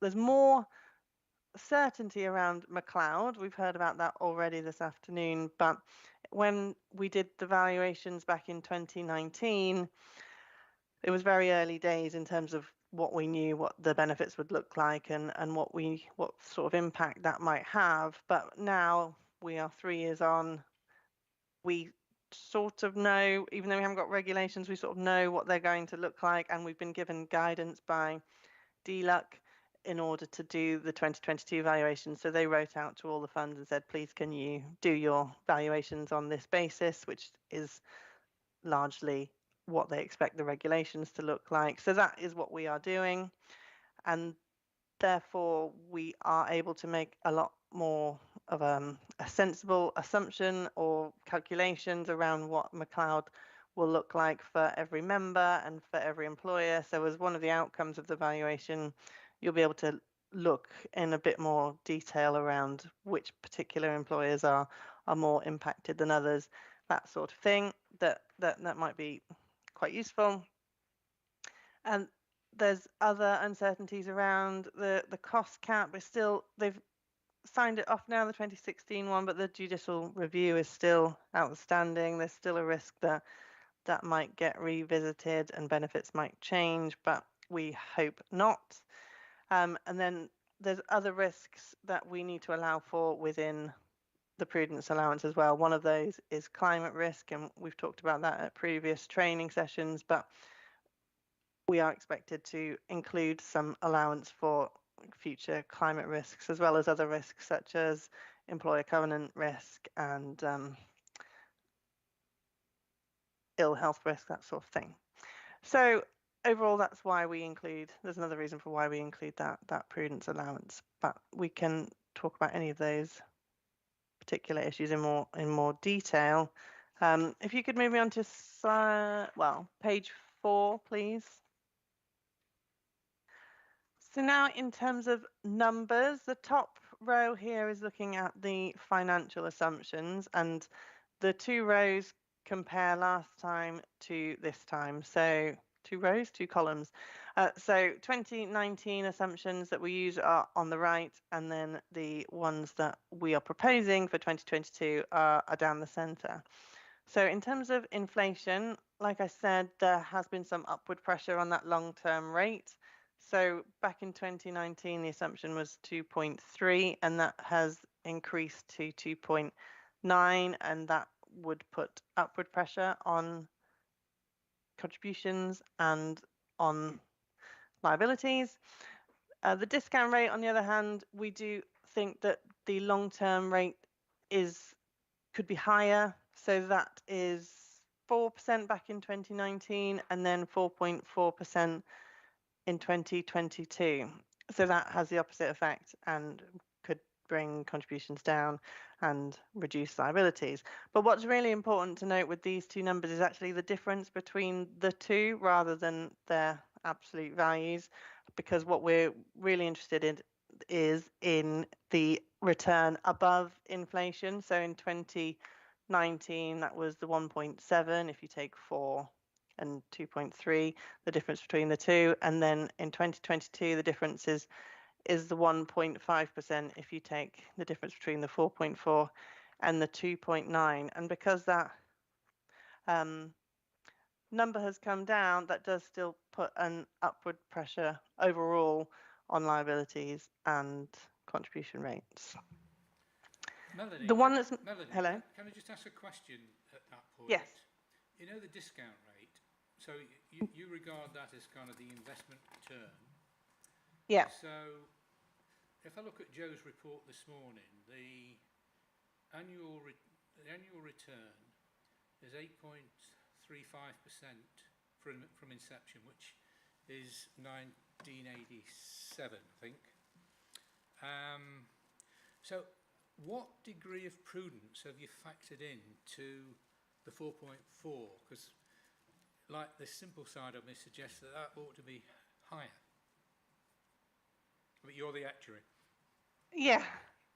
So I guess there's prudence around lots of other things that aren't just investments that we've tried to incorporate within the investment return, if that makes sense. So it's not only prudent because the way we've approached the assumptions is to look at everything as a sort of best estimate neutral basis and then include all the prudence within the discount rate. It means that your discount rate does end up looking lower than you might expect because of what you've just said. So there'll be prudence needed on all the assumptions that we look at in terms of longevity and inflation and all the other kind of statistical assumptions that are on that slide there. The explicit prudence allowance we've made is on page 11 and it's the 1.3%. So our best estimate return is the 5.7, but that also allows for expenses within that as well, and so the prudence on top. So I think there's lots of different. It's not just investment return prudence that we're including within the prudence allowance. If that answers your question. That's okay. I personally would have gone a bit higher, but there we are. At the end of the day, you set them, don't you, as this scheme actuary, unlike the private sector? Yes, we set them. I guess it's always getting the balance between an appropriate assumption and then an appropriate outcome as well. So the higher you have your discount rate, the better funded you're going to look, but also that means the lower contributions that come out the other side as well. And we are trying to keep things stable at the same time to try and keep in a vaguely consistent way to 2019. And it's not my area, but if you have more prudence, it means that there's more room around what you're doing on the investment side as well. But that's for your investment advisor to talk to you about. But no, I see your point, but it is, I mean, the returns we've seen over the last 3 years, I guess, can just show you how volatile it is for starters, but why we do need that bit of prudence. But it's another reason why we do look at this every 3 years. It's a long term. If as things start looking different, then that will then get picked up in future valuation cycles anyway. Where was I? Is that okay? But yeah, you're right. We do. Your comments. Okay. We do. Yeah, we do. It is different to the private sector in that way that we do set them, but we do take into account views as well. But we are highly driven at the same time by what GAD look at as part of their Section 13 review and also the other unfunded schemes in terms of what sort of assumptions they're using. So we have to keep that in mind when we're setting our assumptions. Finally, on financial assumptions, it's not on this slide, but the salary increase assumption I'll just note that briefly. So we've increased that from last time where it was CPI plus 0.3%, but we've gone up to CPI plus 1% this time. We used to say that the salary increase assumption wasn't as important as it used to be because it was a historic assumption used for the final salary element of the fund, but now, because of the McLeod issue, where we are doing our calculations this time, we're comparing care benefits versus final salary benefits, and therefore that final salary increase assumption is a lot more important this time, because the higher that is, the more likely it is that the underpin will bite when we're doing the McLeod calculation. So it is more of an important assumption this time around because of McLeod. So moving on to statistical assumptions, the main ones there are longevity. So we've talked about that a bit already, and there's some analysis that's going on at the same time to look at what's an appropriate assumption for the Lincolnshire funds. So we have got data from West Yorkshire that feeds into that analysis so that the assumptions reflect your own membership. So that's the aim of that analysis, but we are expecting that output to result in a improvement in the funding position. And moving on to some of the other, these are less significant in terms of impact on outcomes, but they're still important to understand what the different assumptions do. But we tend to do analysis across all our funds and use the same assumption for the different funds on these later ones. The mortality ones will change from fund to fund, but the other ones, they tend to be the same across the funds because we use the data from all the funds in our analysis. So the retirement assumption, we look at the different tranches of benefits with the different retirement ages and then work out sort of a weighted retirement age to apply to each member. Transfer outs, we don't make an assumption for transfer outs. Other pre-retirement decrements, we actually use some of the information from the cost cap valuations. So we will use the 2016 ones, even though that does sound a bit out of date, but they haven't released the 2019 assumptions yet because they've been so focused on the finalizing the 2016 one. But if we do get further information on that, then it's likely we'll update our assumptions in line with those. 50-50 assumption, we take the view that if you're in the 50-50 scheme, then you'll remain, rather than assume that anyone else is going to be moving into there. And commutation, I know you were talking about this just now, but this is the assumption to make around how much we think members are going to take in cash at retirement. And so we've made an assumption based on analysis of all our funds from 2019 to 20, 20 to 21, so 2 years of data for our funds, looking at what that statistic has been, and 50% was a good result of that analysis. But if you were interested in looking at actually what has our particular experience have been, then of course we can look at that as part of the valuation process. We've got all the data, so it makes sense to do that now, if that was, well, as part of the valuation process, if that was something that you were interested in knowing a bit more about. Just on that one then, Melanie, I'll be guided by Joe on that one. I mean, I personally think that is pretty low. Certainly my experience is that most people take 100%. I mean, certainly in the private sector, they would never have a figure of 50%. It will be 75, 80. But if that's what happens in the LGPS, then okay. Yeah, well, that is what our analysis is showing, and I think Matt made a good point earlier about inflation. If we are going to see really high pension increases, then it might even be that number comes down if people think, actually, I'm better off with the pension increases than my lump sum, if they think about it in that way. But we can do some fund-specific analysis as well, if that would be useful. But I don't think. I mean, there would obviously be a cost to that fund-specific analysis. Sorry. I don't know that it would actually be beneficial to the outcome or material to the outcome of the valuation results. So whilst it might be interesting, I think the fund is content that it's looked at what is the general result across a number of LGPS funds. So I'm content that we use that within our valuation assumptions. Okay, fine. Fair Yeah, enough. no, that's fine, Call and that that's tax-free what lump sum. we have proposed for our other funds as well. Was there a question? No.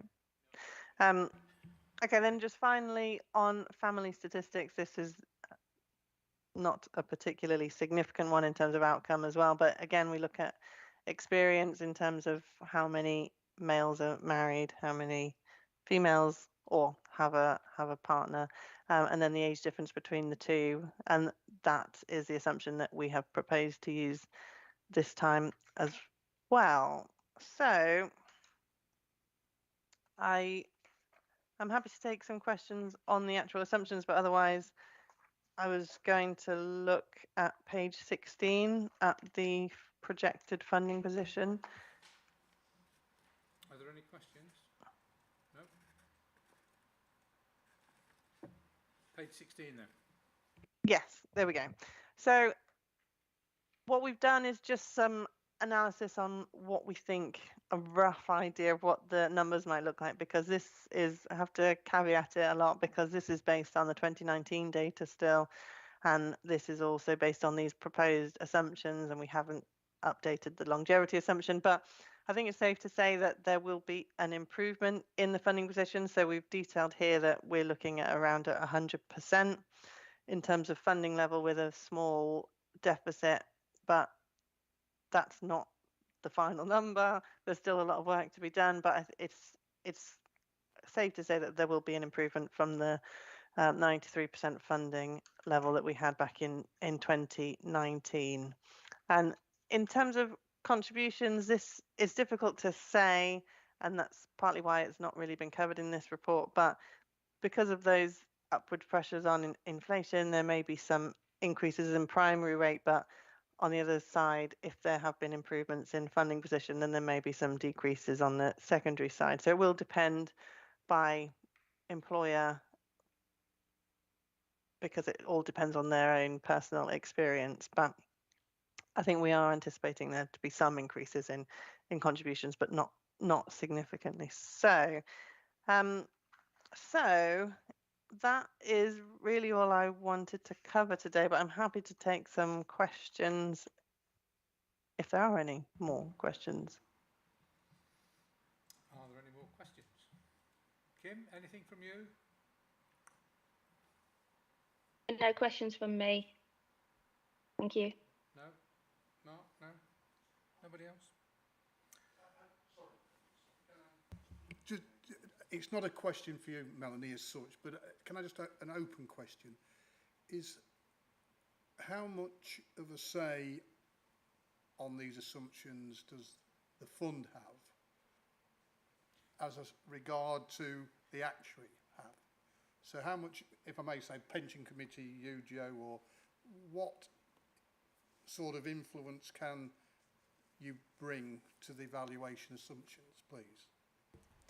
Well, the statutory responsibility sits with the actuary to set the assumptions, but obviously they wouldn't want to set assumptions that we wholeheartedly disagreed with or didn't understand. So ahead of producing this, there has been discussion as to, you know, we obviously understand how they're calculated, and there'll be discussion ahead of the final assumptions going into that draft valuation paper that's presented to the committee at their September meeting. So we have an input in as much as if we really disagreed with something, we would be able to have that conversation to understand why we disagreed with it and why they believed it should be that way. And Mel might disagree, but I think there would be that small amount of leeway. However, we couldn't just say, we don't agree with your discount rate, we want 7%.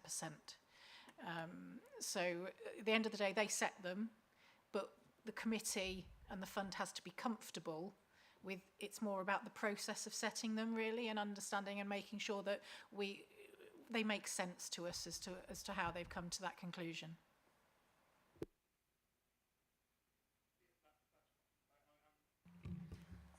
I only asked the question in that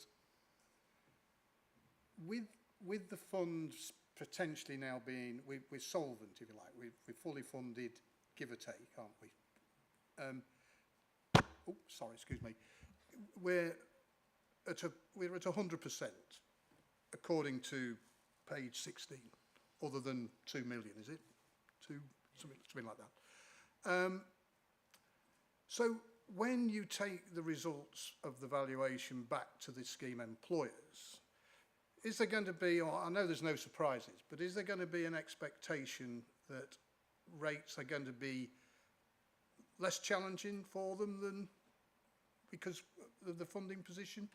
And I make that point only because I think if I didn't understand how the pension valuation had been undertaken, my assumption as an employer would be, I'm going to get some good news, perhaps. Yeah, and this is when we actually have the final results and the employer results. We have a meeting with the employers once we've sent out their own individual schedule of results, and they will be very different. We will still have some employers that are nowhere near 100% funded, and we're probably going to end up with some that are about 140% funded. So there's going to be a really wide range.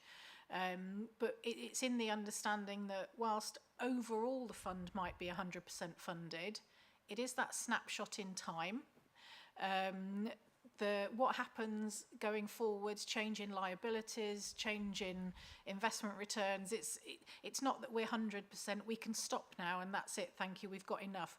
We're an open scheme, so we've still got new members coming in, we've got members leaving. So it's about how we explain to our employers that you as an employer are potentially better funded, so your secondary rate, where you'd been paying this additional amount of money to fill that hole, that's done the job, that's wonderful. So your secondary payment may be gone or may be much reduced, but actually the cost of paying those pensions going forward is increasing.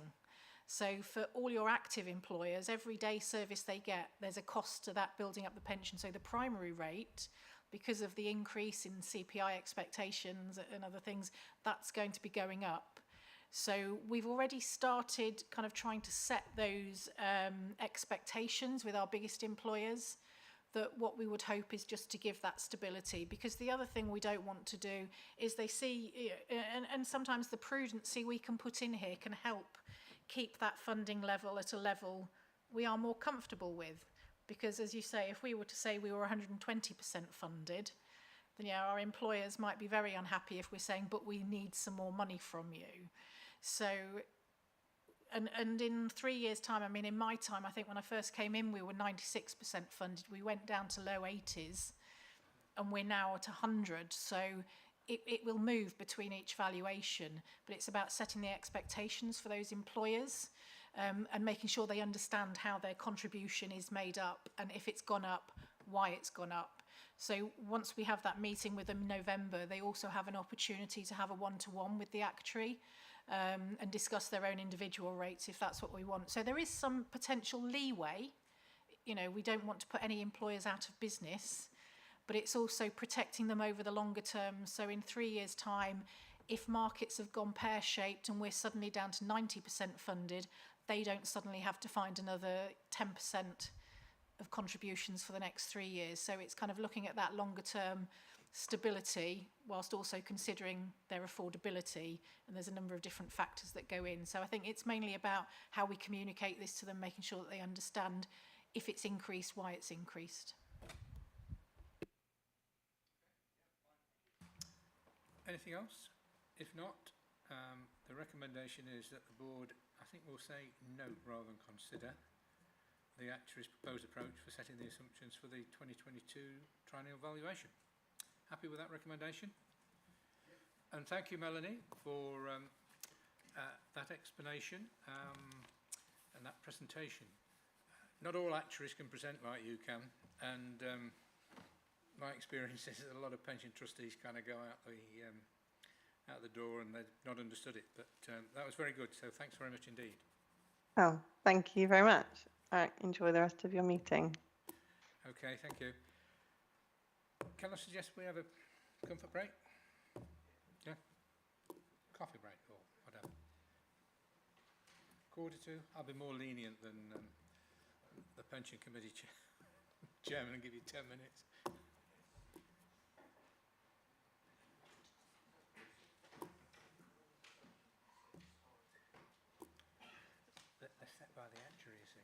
don't have much. I mean, I nearly said it, but you'll recall 6 years ago we had some really big debates with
Yeah, thank you. So this paper brings the pension fund risk register, risk management policy and risk register to the board to consider. Policy itself is attached to Appendix A and hasn't been changed from the one that was brought last year. There's been a lot of work done within the council to refresh the corporate risk register, and this is fed down to the individual service areas. And pension team officers have worked closely with LCC's principal risk officer, Debbie Bowering, to review and refresh the fund's risk register to incorporate the changes on how risk is managed and recorded. Paragraph 5 in the paper sets out the areas that have been considered across all aspects of managing the fund, covering the governance, investment and funding, operational areas and people risks. And in aligning our existing risk register to the new process, this has reduced the risks recorded from 29 to 12, with some being amalgamated into wider risks and others being removed, and the draft risk register is attached to Appendix B. The key change is that the risks on the register are those that are either requiring new controls to be put in place or developed, or that they are so significant that they will always be on the register. And those risks where the risk score is at the target score are removed as they are being appropriately managed at that point in time. And there will always be risks across the pension fund that are really just business as usual. And if we have the controls in place adequately, they do not need to be shown on the risk register. And as you're aware, the risk register is a fluid document. We bring it quarterly with any changes or updates, and risks will come in and out as the landscape changes. I didn't plan on going through each of the risks, but ahead of any questions, I'd like to hand over to Debbie to explain the process for managing risk registers to assist in understanding the changes that have been made. So thank you, Debbie. Thank you, and thank you, Chairman. As you have heard, we've looked at the risk register containing the risks associated with the pension fund. There's been a full refresh, and as explained, the risks have gone from 29 to 12. I would just like to pull out a few areas to put this into context. The overarching strategic risk register that contains all risks that could impact the council and are currently facing is 12. There are no correct number of risks a risk register should contain. However, it has to be manageable for the risk owners. If there are too many, then it's not easily updated and managed effectively. It is also reminded the difference between a risk and an issue. For example, a risk can be defined as the threat or possibility that an action or event will adversely or beneficially affect an organisation's ability to achieve its objectives. An issue can be defined as something that is happening or will definitely happen and is or can be dealt with.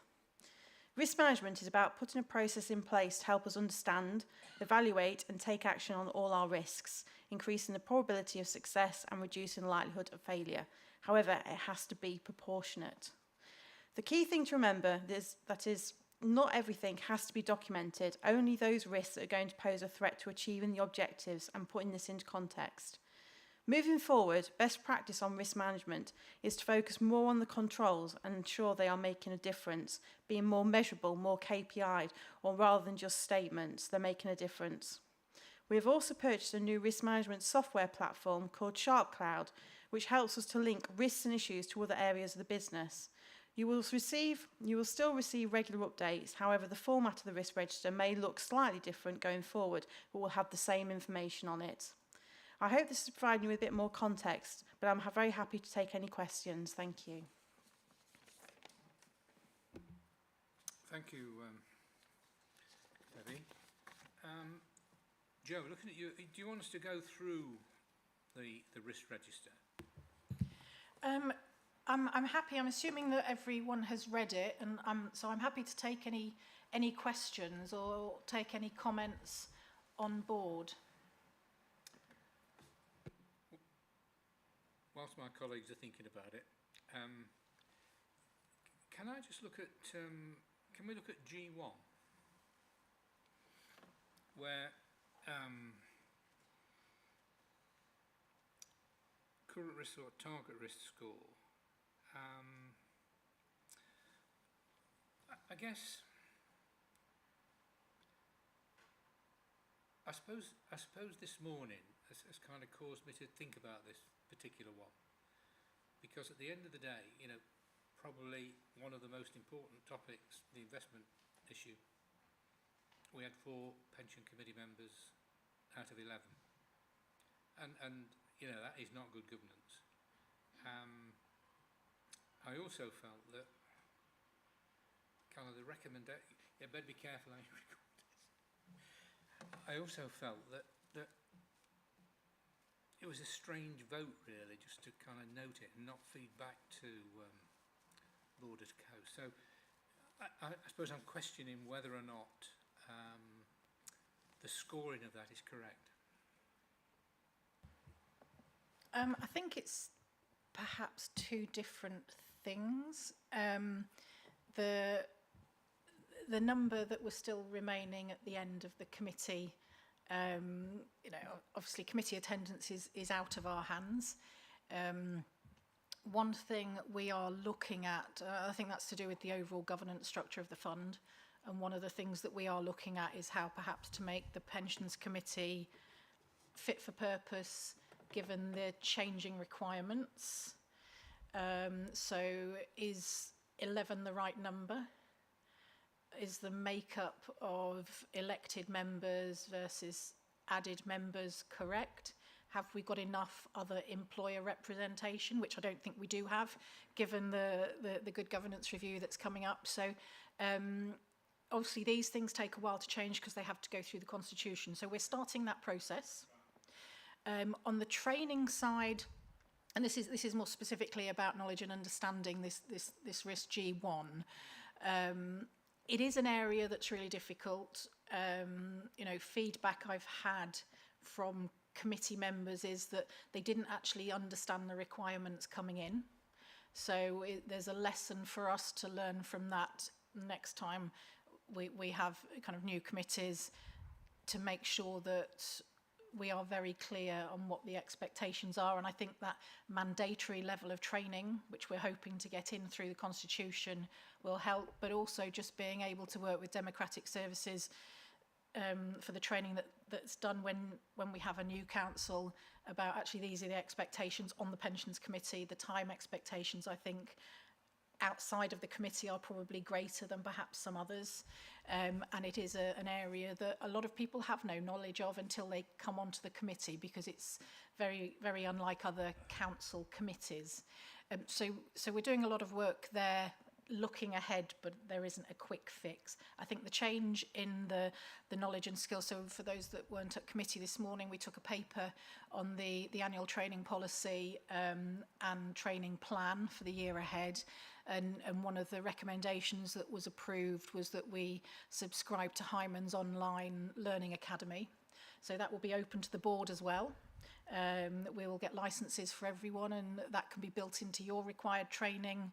And these are, I think it's across 6 modules, reflecting the SIP for knowledge and skills requirements, that you do 10 to 20 minutes for each module. It's kept up to date. You can record external training on there.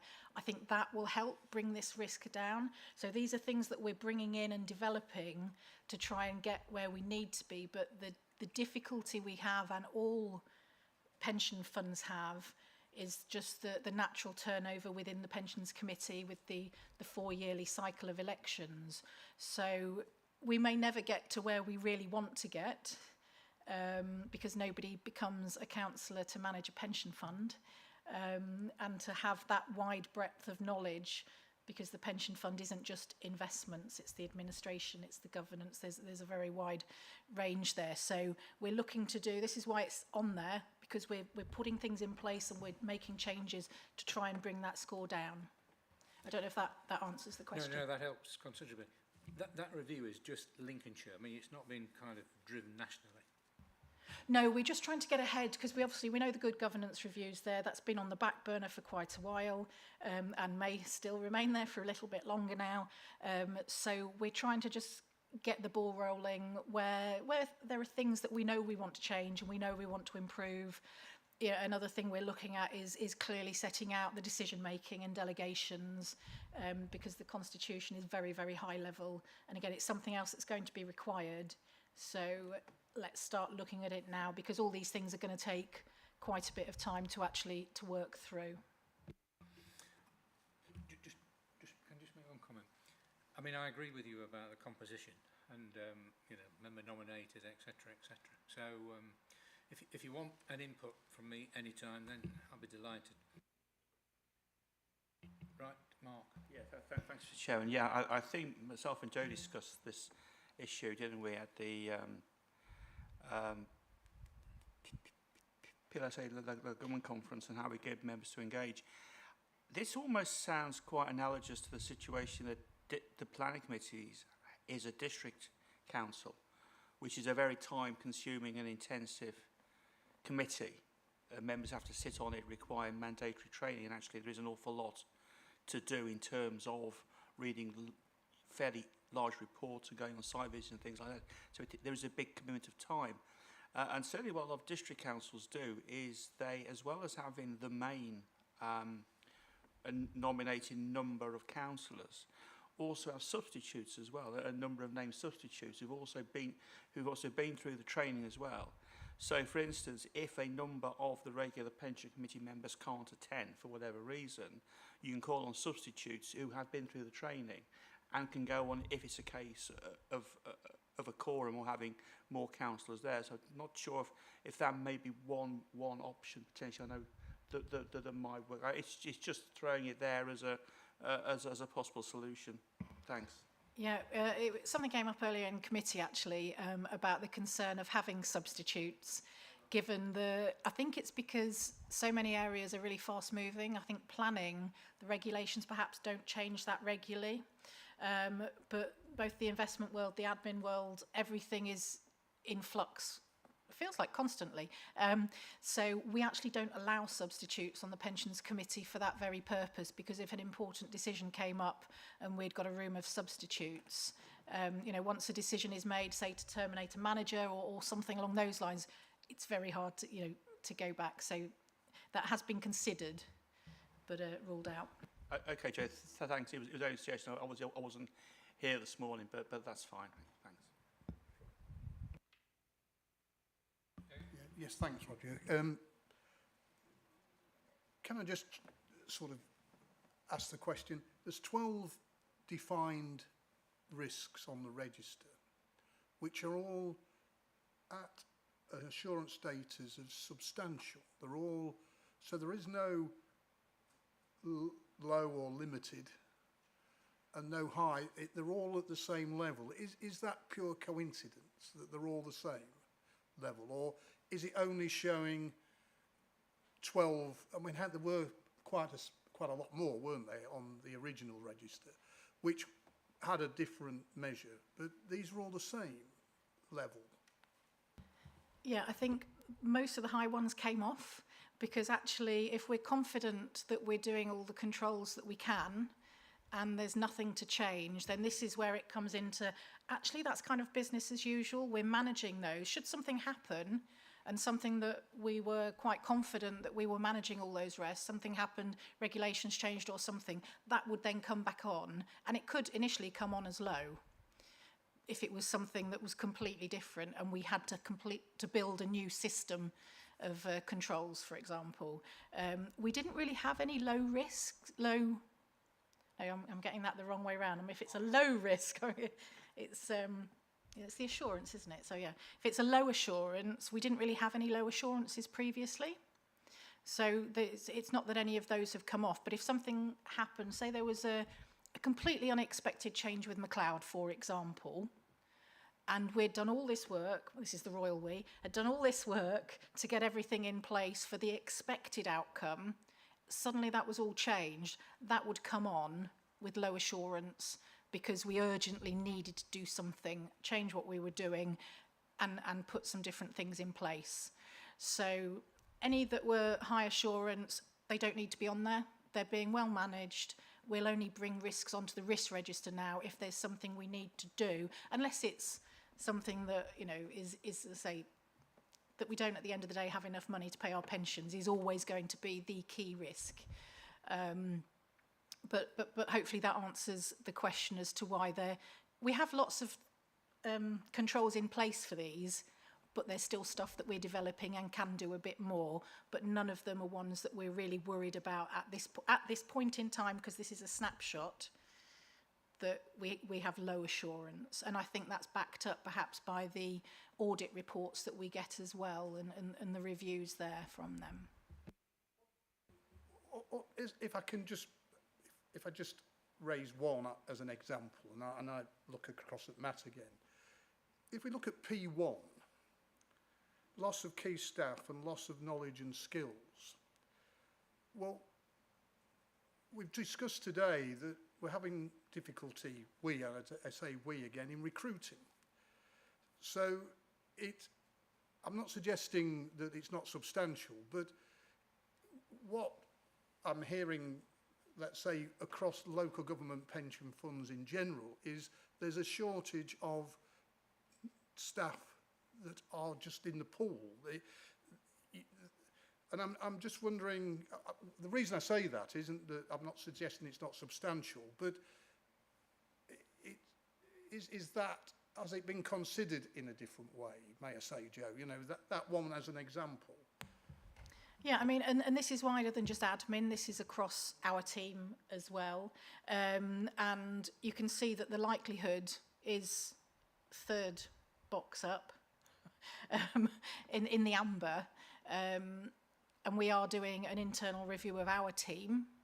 We tried to recruit and didn't, but we're doing a review to see how we can fill that gap. But the other side of that is, are we generally meeting our KPIs? Yes. So are people getting paid their pensions on time generally? Yes. Are we meeting all our requirements within our team, for example, annual report and accounts preparation, meeting all of our statutory deadlines? Yes. So the substantial is there, because actually, even though we know there are these issues that we're not perhaps as highly staffed as we'd liked, we're still actually doing all we need to do, but we could do perhaps a bit more, or a bit more better. That's really bad English. If we were better resourced. But I think something like that will always stay on there, because, for example, if on my way home I got hit by a bus, there's a big gap because we're such a small team. So that is a risk that will, I think, permanently be there, because there is always, when there's a technically specialist area with a very small team, there is always that key staff risk. On the admin side, you know, I don't know, you probably have 100 staff? There we go. So whilst there, you know, more would be better, actually, if one of those members of staff suddenly couldn't come in tomorrow, it wouldn't stop pensions being paid. So I think it's the proportionality as well of, yes, it's a risk, and at the moment across the whole of the LGPS, in fact across the whole of local government and wider than that, there are staffing issues everywhere. One, because of the hybrid way of working that was again discussed this morning. You know, if you can just do your job logging in and you don't need to travel, you can get a job anywhere in the UK. So I don't believe it's low assurance, because things are in place, recruitment is in place, we're getting the work done. We could just do things a bit better if we had more in, hence the substantial. I hope that provides some assurance. The only reason I'm asking, it brings a slightly different, let's say, approach. I'm looking at you, Debbie, through the fan, but we've removed. Well, not what I'm saying is the fund has decided to, if I may say, take a number of risks off the register entirely, and so we've got I'm fine with that. It's not that I'm not fine with it. It's just that, is it covering the real risk of some of them? If I may, Chair, I totally agree with what Joe's just said. This particular risk, when I put my glasses on, I can see it. This particular risk, it's substantial because you're still meeting the KPIs, you're still functioning, etc., etc. It is, as Joe said, a national problem, and on the strategic risk register for Lincolnshire County Council, so the top risks that I mentioned in my wording earlier on, there's a risk around staff shortages and retention of skilled staff. So it is a big problem. With regards to taking off the high risks, again, as just to reiterate what Joe said, if it's more business as usual, I would say, and I might be wrong in saying this, but I would say in my experience on risk registers, and I've been doing this for a number of years, to have actually high assurance on most of your risks, which is what you did have, or a lot of your risks, is very unique. You don't normally get high, but because you have such good audit reports and the nature of the business, that is why it's high. So to actually have limited or low assurance on some of these risks, I would be very surprised, because it is regulated and it is well run, etc. However, as Joe said, it is just a coincidence that there's substantial, but if any one control wasn't working or something came left field and we didn't feel that we were doing adequately or something urgently enough, then it would become limited. So it is just a coincidence that they're all substantial. So I hope that helps. I'm just asking the questions, what I'm asking myself, really. That's yeah, absolutely. Thank you. Can I just ask you another one, Joe? And this is G2. So this is all about borders to coast. And you've got substantial assurance there, yeah.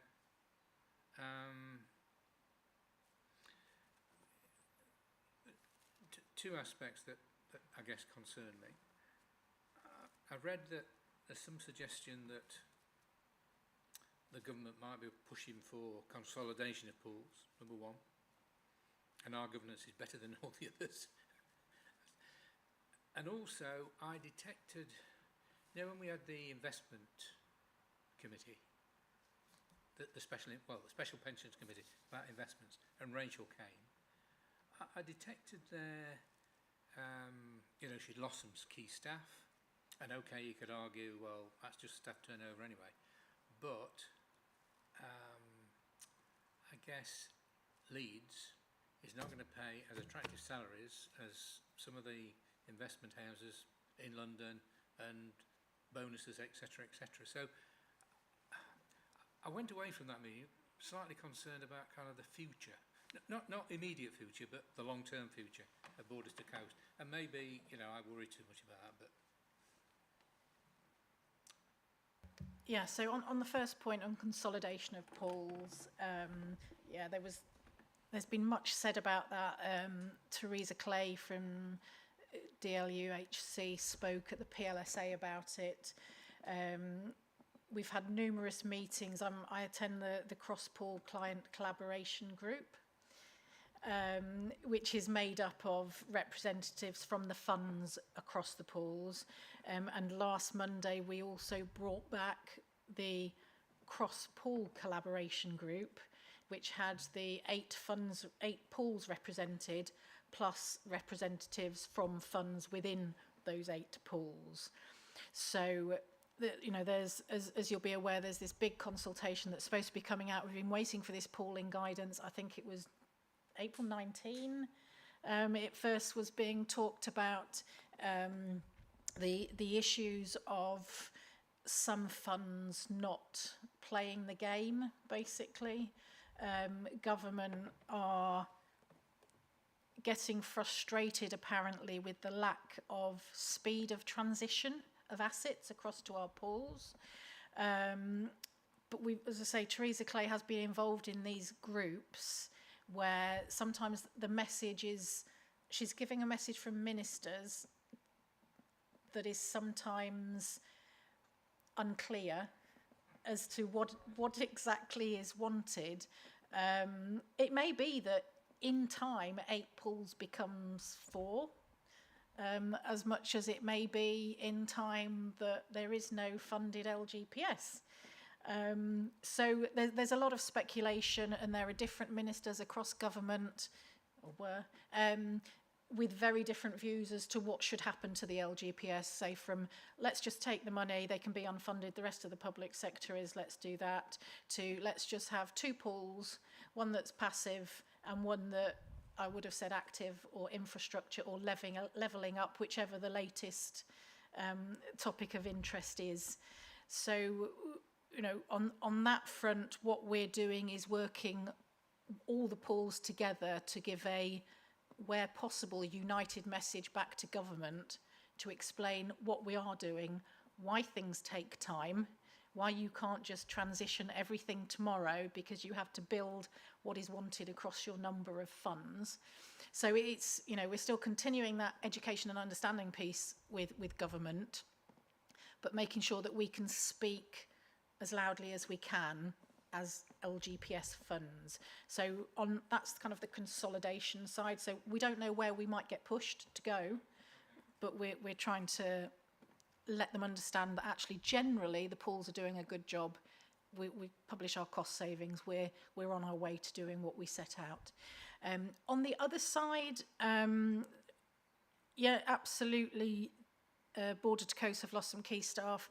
This one of the real benefits of the cross-pool work that we do is understanding that the same thing's happening at Brunel, at Central, at London CIV, and it is just this, people are, you know, the last couple of years has made people think differently. Perhaps people are moving, people are able to be more agile.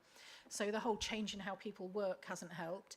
The other thing, they're all also having the same issue that they're no longer startups. They're kind of 4 years in now, they're embedded as a company, those people that came in. And actually 4 years in the asset management industry is probably about the lifetime that people stay within firms.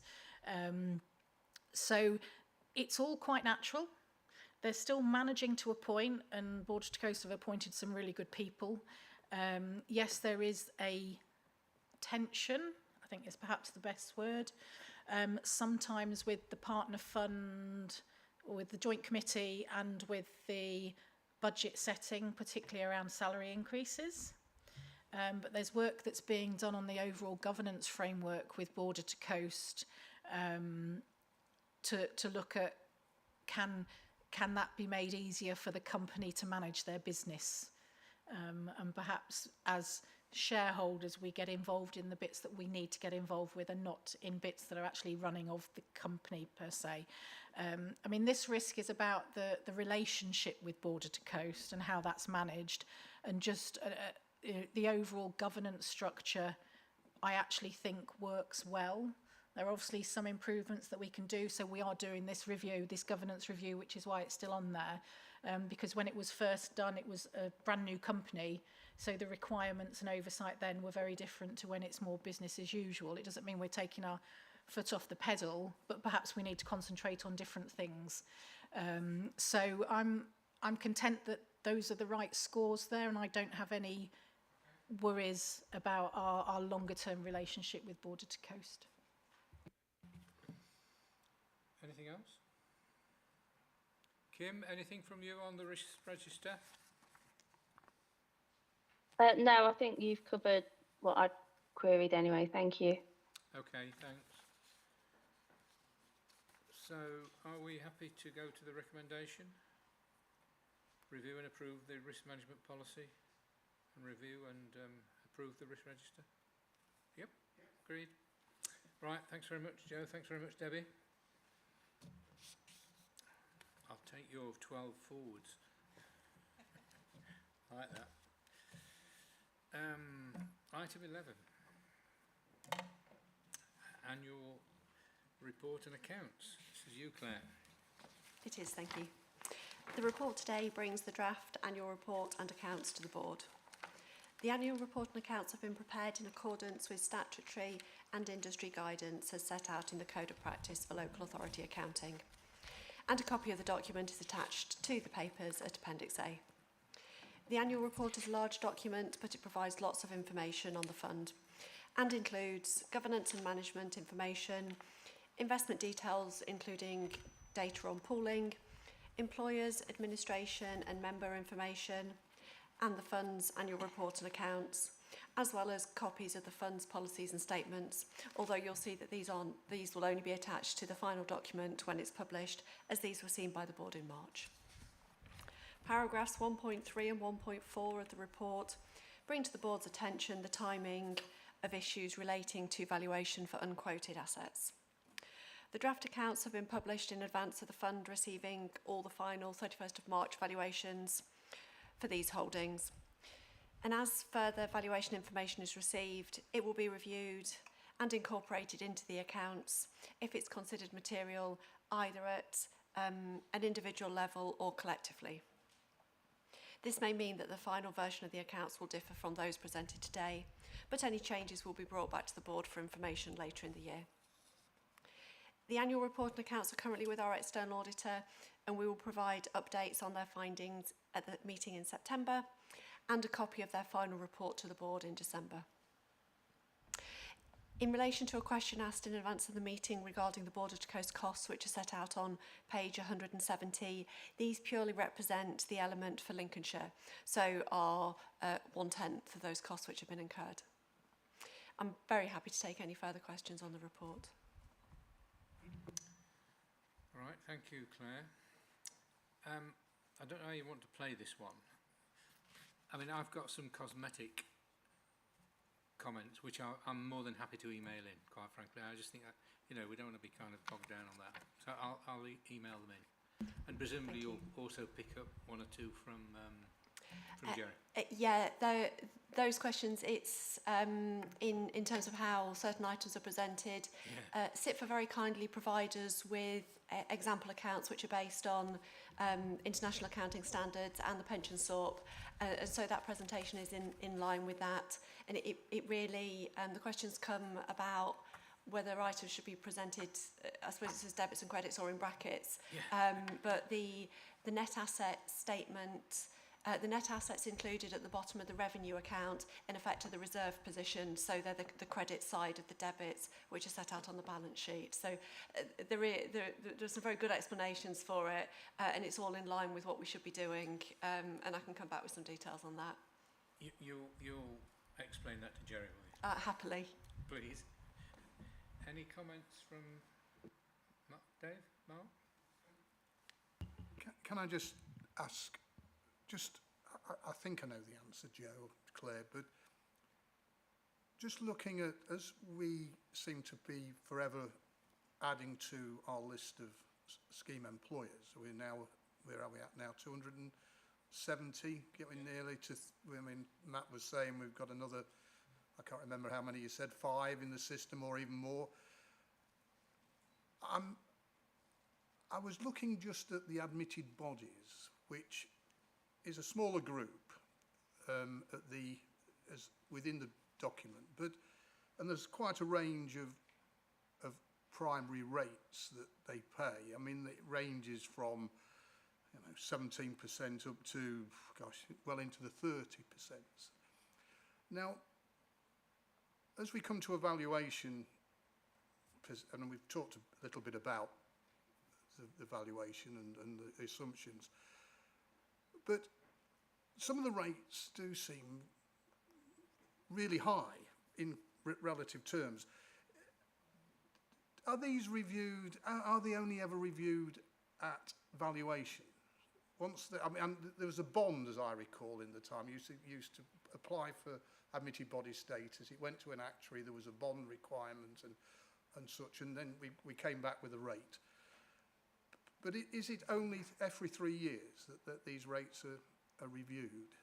And I ask only with the fact that some of them are quite eye-wateringly high, aren't they? Yes, it is. It's at the time they come into the fund, and then every 3 years through the valuation. There are employer flexibilities now for if there are employers that are wanting to come out, so that they don't have to have a big cessation bill, and they can do deferred payments without active members, for example, now. So there are different ways to give flexibility to employers wanting to come out. But yeah, the rates are often a timing issue of when they came into the fund, what the economic environment was at that day that they came in, where gilt yields were, for example. What we do now with admitted bodies is we've changed the policy, which came in 2 years ago, I'm wanting to say. It's September 2 years ago, I think, September 2020. So we now have a default of pass-through. So any employer outsourcing So creating a new admitted body, their rate will be agreed between the outsourcing employer and the contractor, or the outsourcing employer will have those thoughts and considerations before they go out to tender, to think, okay, well, this is the primary rate we pay. Do we want a contractor to pay that same rate? Do we want them to pay a little bit more? Because what happens is the assets go to that contractor on day one. At the end of the contract, those assets and liabilities come back to the seeding employer. So it's kind of, there's no risk then on the admitted body of some huge cessation payment at the end of the contract, or huge potential increases because suddenly the term of their contract has shrunk from 10 years to 3 years. So as you know, the shorter the contract, the higher the rate is potentially. So through pass-through, it's kind of helping new admitted bodies, because they're just taking an agreed rate that they know when they've signed up for that contract. They can still put bonds in place. The risk sharing is a decision between the employer, the seeding employer, and the contractor as to what, because the seeding employer now knows they're going to get those liabilities back at the end of the day, and however those assets have grown. So they want to ensure that they're covered. So that's a discussion. We just have to be content as a fund that they've had that discussion, they understand the risks, because at the end of the day, we don't have to now try and get however many £1 million off a contractor that's no longer in the fund. Everything just flows back to that seeding employer. So it's much tidier and much more protective for the fund. And we're actually trying to get the employers to do the work when they're outsourcing, understanding the costs and making sure the contractors understand the costs of having to come into the LGPS. So yeah, I mean, there are some really eye-watering rates. Interestingly though, with the academies, there have been some really eye-watering rates, but because they're very immature, and they tend to come down quite quickly. And so it is just a fact of timing of coming into the fund, what their membership profile is, how long they've got left in the contract. But as I say, we've put things in place to try and assist that going forwards. If I just ask a supplementary then, Joe, so if timing is the key, so to whether it's higher or lower, you know, in terms of where we start with a primary rate for them. When we get to the valuation, or we are there, but when a revised rate calculation or assessment is done, is it then self-adjusting? So if you start off, I'm not going to pick out a name, but if I pick out a rate, 32% at the moment for one or two of them in the group, which let's say is at the whatever reason was a high rate, or because it was a timing issue. When we get to the 1st of April 22 and it's reassessed, are they all on a level playing field at that point? So everybody then drifts back down to a similar starting point? They're on a level playing field as far as the assumptions that go into setting that primary rate. Obviously, the membership profiles and liability profiles will be different, but in terms of the assumptions used, they all have the same assumptions, because it's the smoothed assumption across that 6-month period that Melanie spoke about. Those that have joined us through pass-through, depending upon the agreement with the seeding employer, may either move to the new seeding employer's primary rate, or may just have a rate that was agreed for the length of the contract. So that's where that risk needs to be understood, because if that, for example, if that contract rate was agreed at 20%, we have a really bad 3 years valuation, expectations are just worse. Suddenly the seeding employer's got to pay 30%, but they've written into the contract that that contractor will only pay 20%, then that's obviously higher liabilities that then fall back to that employer at the end of the day. But so it's under pass-through, it is slightly different now. So it's not all fully rewritten, but for the older employers that didn't do that, then yeah, it's a starting point again. And what we've done in the past, if things have been bad and we've had an employer rate that's risen by a reasonable amount, you know, we can have those discussions about stepping it rather than going from, you know, 20% to 30%. We could step that across the 3 years. So there's kind of flexibility if we know they're a longer term employer. I'm only asking, I'm thinking about employer expectations as we move into the results stage of the evaluation, and I'm just reminding myself what the outcomes may be. Thank you.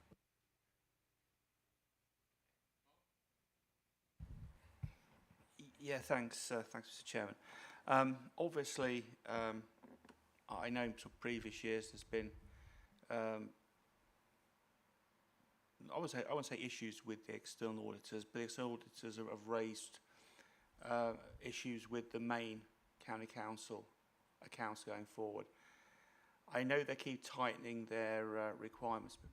Is there anything? I mean, obviously, we probably are in the lap of the gods in terms of if they decide they want to require further information from any of the main LCC accounts. But is there anything in the changing audit requirements that they may come back to look at the pension fund again, or any sort of risks around there? Thanks. In terms of the preparation of the pension fund accounts, there haven't been any changes to the accounting standards that have had any impact on that. So in theory, they're looking at a set of accounts which is very similar this year to the ones that they looked at in previous years. In terms of the statutory regulations, the date for signing off the all of the accounts has moved from the end of September to the end of November, which is giving, so we would expect our opinion by the end of November. That gives the auditors a little more breathing room, although you would suspect that they'll simply just absorb all of that into the time that they take to do their work. They have alerted us this year to the fact that they're going to be doing more work than they have done in previous years on the auditor control reports that we receive from all of our investment managers. Now, we have all of those and they've been shared with audit. We review those ourselves anyway and have shared our review of them. They request them directly from managers, and I believe they're doing a programme of work to look at those in more detail. If we have them, I imagine that they have the majority of those. So in terms of them having sufficient time to review them, you would hope that there is time to build that into the work. The ongoing problem for us always will be those unquoted valuations that at this point in time, we're probably still missing around half of them, although I would expect the bulk of those to come through in the next 4 weeks. Depending on the timing of those and the timing that they want to give our opinion, that will always be tight when the deadline moves back to September. In previous years, we haven't received some of those until in September. So we're at the mercy of other people doing things to certain timeframes for us to be able to get the accounts signed off. But I'm not aware of any problems. They started their work with us 2 weeks ago, and in terms of the non-investment asset side of things, the bulk of that work is complete and they're content with that. They've got time in the next 2 weeks to look at the investment assets, and then time again at the end of August, beginning of September, to pick up any of those valuations which weren't available today.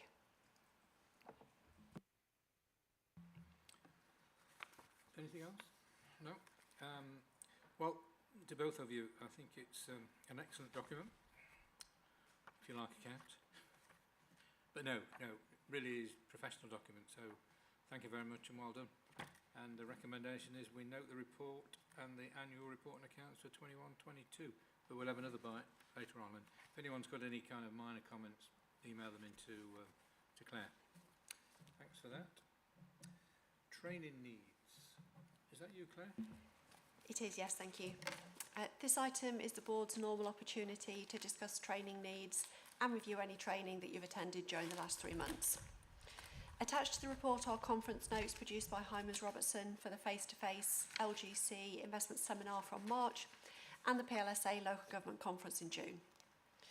Many thanks to all the board members for completing and submitting their training logs for 21-22.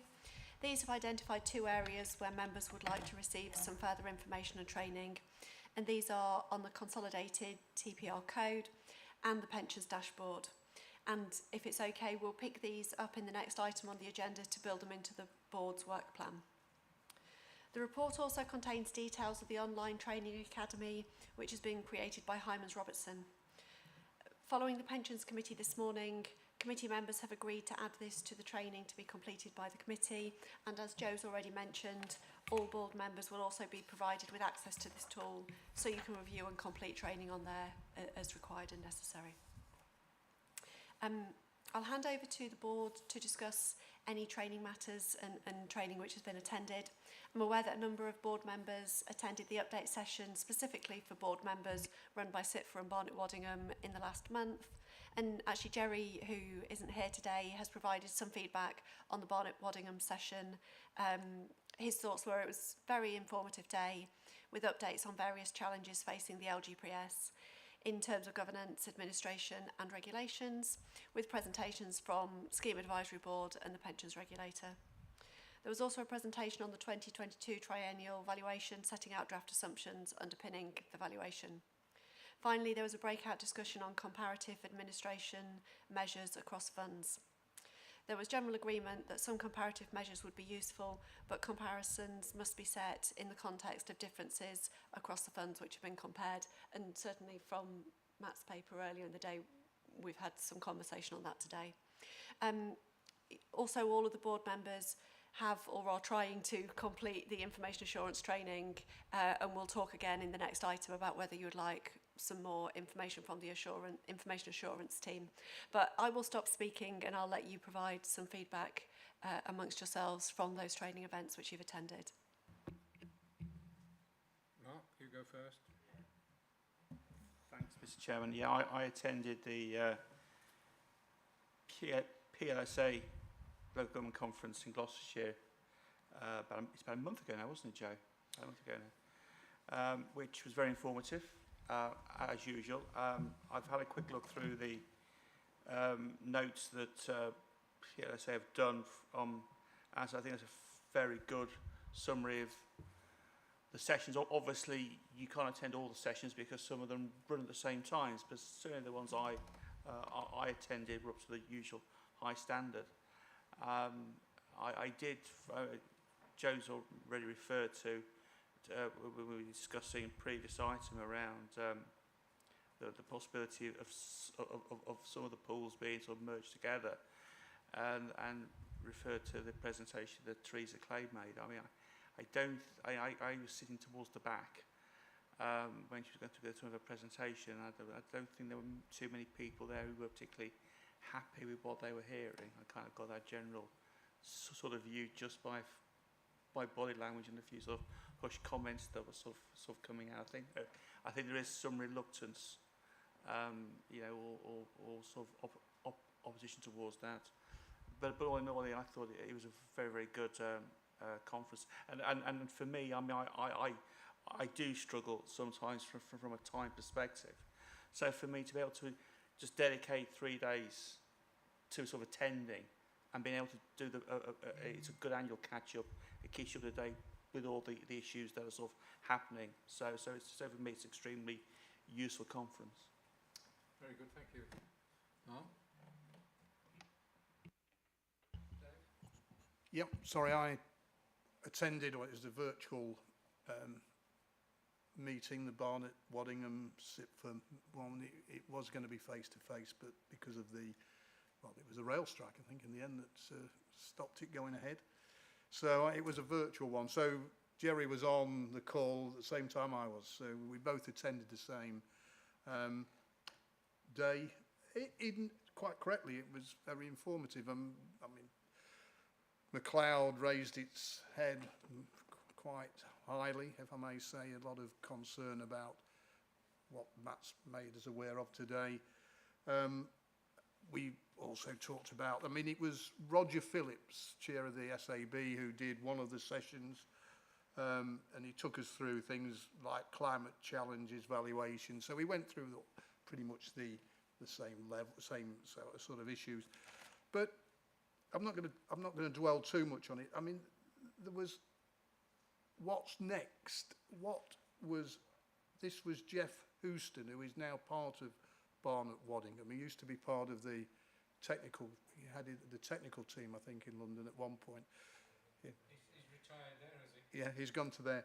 But you may know this, Matt, he raised the issue of there's going to be also a review of survivors' benefits is the next one. So we've had widowers, pre-88 widowers' benefits, but now on the back burner or on the agenda is that there's going to have to be another group, survivors' benefits, which again Matt will have, I think, and the admin team will have to deal with. Is that fair comment? Yeah, it's the next thing. I mean, I don't think it will be as impactful as things like McLeod. It will be quite complicated. Basically, very simply, there's a disparity between benefits that could be awarded to a widow, a civil partner and a cohabiting partner. They're all the same. But widowers, because they brought in a separate piece of regulation in 1988, and wasn't addressed when we made all the other changes to equalise all the other benefits, right, may, in certain circumstances, be paid a smaller benefit than the other people that I've just mentioned. And there has been one challenge on such a thing. It wasn't LGPS, it was about another scheme, but of course that filters through to our scheme, and I think they'll pick that up. I'm sure you probably got more detail from Jeff, but I think in a nutshell that is it. Legislation or regulation introduced at different periods provides different value depending on who you are. It's just another historic piece of legislation that is now coming to bite us. There was also Jeff was also talking about the 95k cap is going to raise its head again very shortly. The view here is that it will now become each departmental head, so each minister will decide potentially, rather it being a public sector wide, it's going to become in our example where the LGPS sits, the minister will make, and it could be more flexible rather than being an absolute. But that's coming back, and then fair deal, Matt. I hear fair deal is back on the table, which goes back to when 2012, which is all about fairness. If your public sector employment is outsourced, that there should be a fair deal and your pensions. Although in some ways it's already been there, isn't it? That's raising its head again. We had a TPR, the regulator, Nick Gannon, spoke to us. I think we've come across Nick in the past, haven't we? He spoke about pension scams and cyber security and ESG and all this, that and the other. But one thing I don't know whether you're aware of, Roger, if I may say, that board chairs will again be asked to submit to them a survey. You did one back in 2019. And there will be a further survey issued in 2023, early. Do you do it every? Well, this is what he's saying. Well, he's saying that it's not. One hasn't been done. He was saying that it was a survey back in 2019, and there's going to be you're going to be contacted and asked to submit a further survey. So this is pension board chairs. Chairs, yeah. I mean, the other one, you and I do that together, don't we? Is that the regulator that we do? Yes. Yes, there is one that goes back to pensions regulator, and it is and I pass it to you, and I add on the bits from the admin side that I can't answer to get the background on. So yeah, so whether this is something slightly different. I think it's probably something slightly different in that I don't think this is the regulator, is it? Or is it? Oh, well, I don't know. Thank you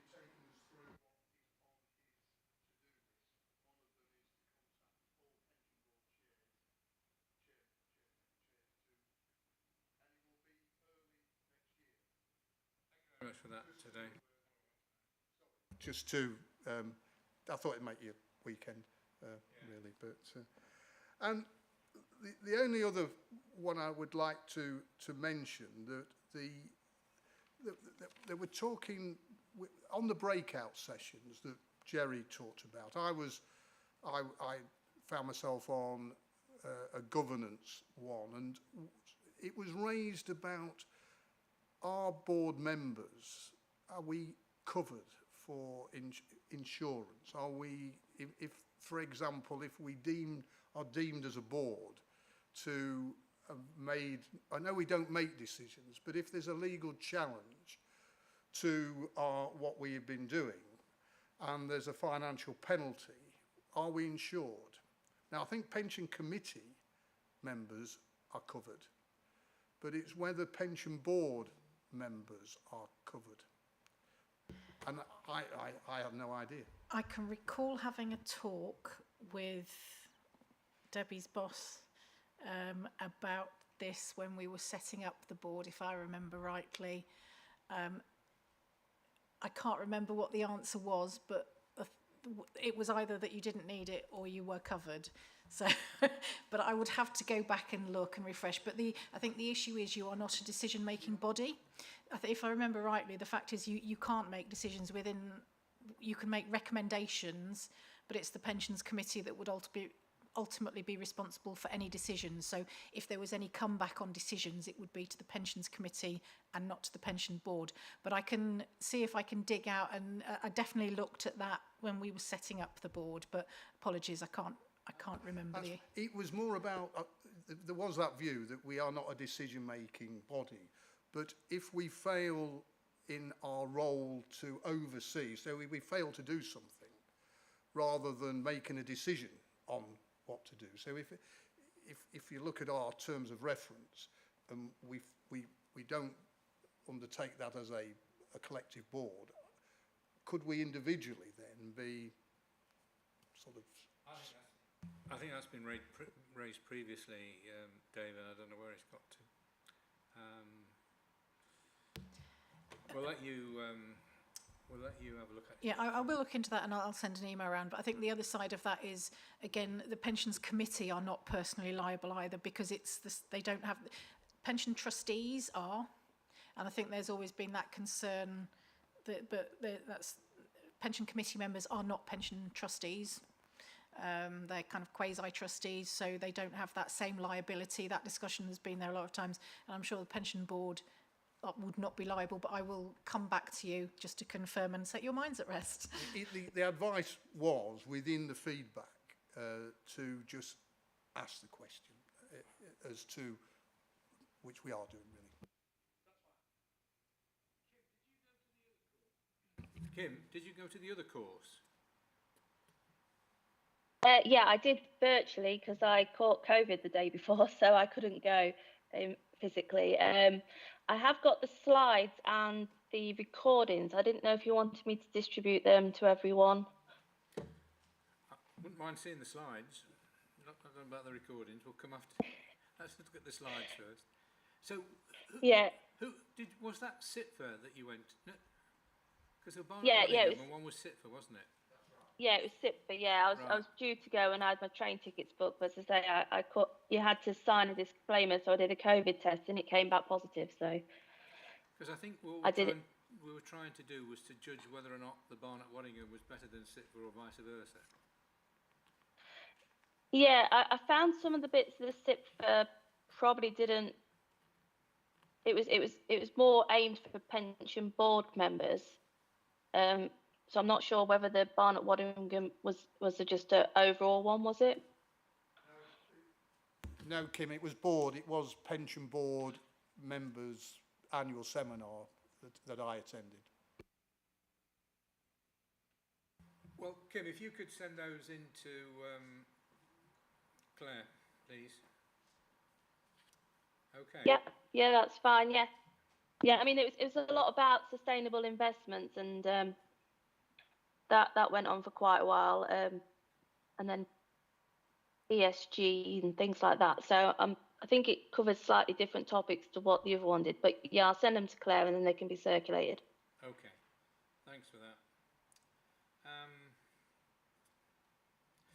I've been to quite a few, some of them webinars. I guess legal update, waiting for the pensions code, which won't be the autumn now, late summer they're talking about.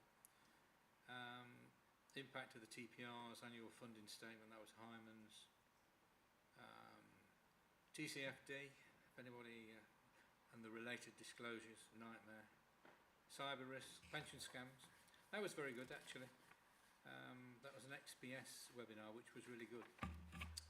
And perhaps, well, no, two more. Goldman Sachs did one on navigating through volatility, which was very interesting. And then I had a 24-hour pension trustee circle, which covered a range of issues: legal and investment update, geopolitical risk, communication and members' engagement, keynote presentation from the chair of the pensions ombudsman, and then ESG. That was probably the best one. Right. Anything else on this paper? Can I just ask, on this Hyman's training, Yeah. Will that just be shared with us in the future? Is that the plan? Having got approval this morning to progress that, I will go back to Hyman's and have a look at how many licenses we might need and get that subscription. So I imagine what will happen is I'll have to share email addresses and you'll be emailed. But what I'll do, I will email out to let everyone know what the expectations are once we've got that sorted. I don't know, that might take a few weeks just to get worked through the system. Right, so in terms of the recommendations, the board are requested to share information on any relevant event. We've done that. Note any conference or training feedback from the previous, but done that. Consider if there's any further training required in future ones. Well, you've referred to that, haven't you? So, okay, happy with that. Final paper then, I think, which is the work programme. And that's you, Claire. Thank you. This item brings to the board the normal opportunity to discuss the future work plan. The current work plan can be found at Appendix A, and if we look forward to the next meeting, this includes the normal quarterly items with the fund update, stewardship update, admin update, and employer monthly submissions. It also includes the twice yearly update on temporary bank accounts. The September meeting also has on the agenda the triennial valuation whole fund results, the annual report and accounts with an update from the external auditor on their work to date in advance of the accounts being signed off at the end of November. It also includes the internal audit review from the last 12 months. Although I don't know whether it's worth picking up on that item, both the West Yorkshire update and the fund update include the summary outcomes from any audit reports. I know this item brings back to the board the opportunity to look at the reports in detail. I suppose it's maybe a question whether you feel that the information that you receive on a quarterly basis provides you with sufficient, or whether you feel you still want that opportunity to look at the reports in detail on the annual basis. I'm happy to receive any feedback on that. On this particular one, Claire, was the suggestion that it would be Lucy who came along from Lincoln or Bradford? In previous years, what we've done is we've done a cover to reports from both Lincolnshire internal audit and Bradford's internal audit, and have incorporated feedback from management in terms of the actions that they're taking on those. I mean, would you like the opportunity maybe to bring one of the audit managers to the meeting to comment specifically on the work that they've done during the previous 12 months? I don't know how the other pension board members feel, but in some respects we've kind of done it to death. So I'm not sure. I mean, I've reported back to the pensions committee. I'm inclined to kind of drop that one, but that would be fine, because I just think we're duplicating, triplicating it. Shall we forget that one? Yeah. On that basis, then, I will remove that from the agenda, but we can keep it in the background, so if at any opportunity in the future you want to bring that back. Following on from that, then over the last few meetings and from the training needs and your logs, a number of areas have been identified for the board to receive further information or training on. These include the possibility of some specific detailed information assurance training following the general training which has been undertaken by board members. Further information on the services that are offered to members approaching retirement, pension scams and the pledge, which Matt has talked about at previous meetings, the pensions dashboard and the consolidated TPR code. I suppose I don't really want to put you all on the spot today, but would it be useful for the board to have an opportunity to review that list, consider if there are any further items that you would like to add to that, and maybe think a little bit about prioritising when you would like to see some of those back, and then what we can do is go away and think about how they can be added to the board's work plan, probably over the following 4 or so meetings. Does that sound like a reasonable approach? So you have an opportunity to review those, feed into how you'd like to see them back in terms of priority, and then we would start picking those up in meetings from September. That sounds a sensible idea. Yeah. Happy with that? Lovely. On that basis then I'll be in touch with you all with a list of those things as it stands, with an opportunity for you to add to them and suggest when you'd like to see them back. And mark the priorities, yeah. Yeah, okay. Thank you. Anything else? No? So recommendation there, review the board's future work programme, highlight any activity for inclusion in the work programme, which we're going to do. Right, very good. Happy with that? Can I just ask one further question, just on training? Mm-hmm. We've got that training day scheduled 13th of October. And I can't recall, even if, what is that going to cover, the training? I can't remember, sorry. Investment strategy. Yeah, it's investment strategy. So again, it's not necessarily part of the board's remit. So it's the investment strategy, looking at the asset allocation going forward, taking into account the triennial valuation results. It's also working on the discussion around net zero, what aspirations the pension fund has to get to net zero. Is it 2050? Is it earlier? I hope not, but how we look to do that. So it's building on the discussions that were had in February, looking at the investment beliefs and responsible investment beliefs, and just kind of tying all of that in. So we start building on that pathway to net zero, kind of following on from work that Border to Coast are doing, and looking at, well, what sort of metrics do we need, what sort of carbon measurement do we need to go out and procure, and just start that journey really that we're going to need to go on. I couldn't recall, we talked about it earlier on, didn't we, the training day, but that's fine. I better send you my apologies now, I should be in South Africa, so sorry. No. No. Wrong time of the year. No. Anything else? If not, I'll declare the meeting closed. Thanks very much for your attendance. Just after 5. Long one today. Sleep tonight. Thanks very much.